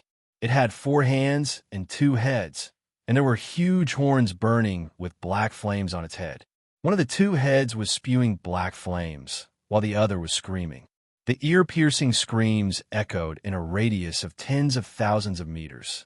At this moment, not only did the players cover their ears, but many commoners who were tens of thousands of meters away also bled from their ears. Their bodies convulsed as they fell to the ground. Shut up. The stone slabs under William's feet exploded, and his body rose from the ground. While dodging the tentacle attacks, he instantly arrived at the head of the monster that was more than 10 meters tall. 2 powerful thunderbolts shot out. The thunder rays continuously struck the monster's head. Bang! The strange screams stopped. But as a tentacle that suddenly lengthened, William was smashed into one of the houses like a cannonball. But he had already adjusted his posture in midair. After his back smashed through several walls, his feet rooted to the ground, and he arrived in front of the abyss monster at an even faster speed. Thunder Slash. A thunder sword energy that was 100 meters long was released. It was accompanied by the powerful lethality of the Sword of Hegni. Instantly, 2 tentacles that were blocking in front of William were cut off. But at the same time, a black flame that covered hundreds of meters engulfed William at the same time. Kill him. What are you waiting for? William suddenly dashed out. His body was surrounded by dozens of holy light shields that were about to shatter. Got it. Watch carefully. Burn Cinder grinned. His body instantly emitted a high-temperature battle energy shield that was thousands of degrees Celsius. Like a shadow cannon, he instantly charged in front of the abyss monster. Sword Drawl the magma-like dragon's slayer slashed at the ground. Bang! Countless flames appeared on the ground. In a short span of half a second, they formed a giant blade and slashed a bloody wound on the abyssal monster. Even a burning smell could be smelled. But the strength of the abyss monster was beyond everyone's imagination. Before Burn Cinder could leave, a huge tentacle smashed at his head. But at this moment, Diablo suddenly clenched his left fist. Countless metal fragments instantly gathered together and formed a huge defensive shield that covered Burn Cinder. In the next second, Diablo suddenly pulled out his metal spear. He bent his waist and violently swung it at the abyss monster. At the same time, countless metal spears formed in midair. All of them emitted a dazzling golden light as they pierced into the body of the abyss monster. Diablo loosened his fist again. Swoosh, swoosh, swoosh. The metal spears that pierced into the body of the abyss monster shattered and exploded, forming huge bloody holes on the surface of the abyss monster's body. Xian had no time to deal with the abyss monster. She was leading a group of lousy players to fight against the Blood Moon Believers who had ignited their life potential. The combat power of the Blood Moon Believers was not bad. After all, they had already ignited their life potential. But this heresy was considered a forbidden darkness skill. When facing the little angel, Xian, they could not be considered a strong opponent. Xian, who was clad in bright silver armor, held a long sword that was burning with a white light. Every move she made was extremely lethal. But when a Blood Moon Believer at the level of an Archmage appeared, Xian was ambushed. The stone slab under her feet instantly turned into a huge stone hand that directly restrained Xian's long legs, preventing her from moving. Countless professionals rushed forward to bully the little angel. But a dazzling white light bloomed from the surface of her body, immediately piercing the countless Blood Moon Believers who were rushing over. Just as they paused for a moment, a pair of pure white wings that emitted holy light spread out. This pair of angel wings gave Xian immeasurable strength. She lifted her leg forcefully and removed the magic that restrained her feet. She swung her sword. Swoosh! All the professionals within a 100-meter radius were split into two halves by the white sword aura. Even the surrounding buildings were collapsing one by one. Just as the Archmage was about to retreat, Xian was already in front of him. Boom! A stone wall rose from the ground. Bang! Xian punched the stone wall and destroyed it. Another stone wall rose from the ground.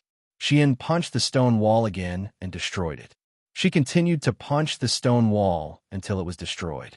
She unleashed a long and narrow sword aura and instantly cut a stone ball in half. Blood seeped out from the stone ball. The little angel did not even look at it. She continued to kill the other Blood Moon Believers. The players squatting in the corner looked at each other. They could only swallow their saliva and continue to be spectators, because they had discovered it. It was not the time for them to die. If they rushed forward, they would only be a hindrance and prevent the angel from using her ultimate skill. But no matter what, once again, the players witnessed the true strength of the legendary bosses of the City of Dawn. After the Abyss boss was slashed by the players, there was not a single tentacle left. William used the Light of Dawn to explode the two heads, officially claiming the kill. He received 320,000 experience as a reward. But the battle was not over, because when the Abyss monster collapsed, the players discovered that there was a huge black hole hidden under the boss's body. It seemed to be the entrance to the Dark World. In that case, let's go and kill this Black Witch. William narrowed his eyes. This was the place where Lancelot had reached the final stage. It was also the place where Lancelot had released the small black snake to lead the way. At this moment, he immediately used a magic transmission scroll to inform Lancelot to go and provide support. Lancelot had stopped the Viscount of Darkness's assassination many times. Now, he had the intention to kill. William believed that in such a short time, even if the king was dead, he would not be able to elect a new king to stabilize the hearts of the people in just a few hours. Without a king on the throne, the king's curse would not take effect. This was the best opportunity to kill the Blood Moon Dark Witch. As for whether the Viscount of Darkness was a scammer and wanted to kill her, but he did not do so at the crucial moment, actually, it did not matter. Alec, who had used the Moses invisibility scroll, had been hiding in the palace for a few days. After all, Prince William never fought a battle that he was not confident of winning.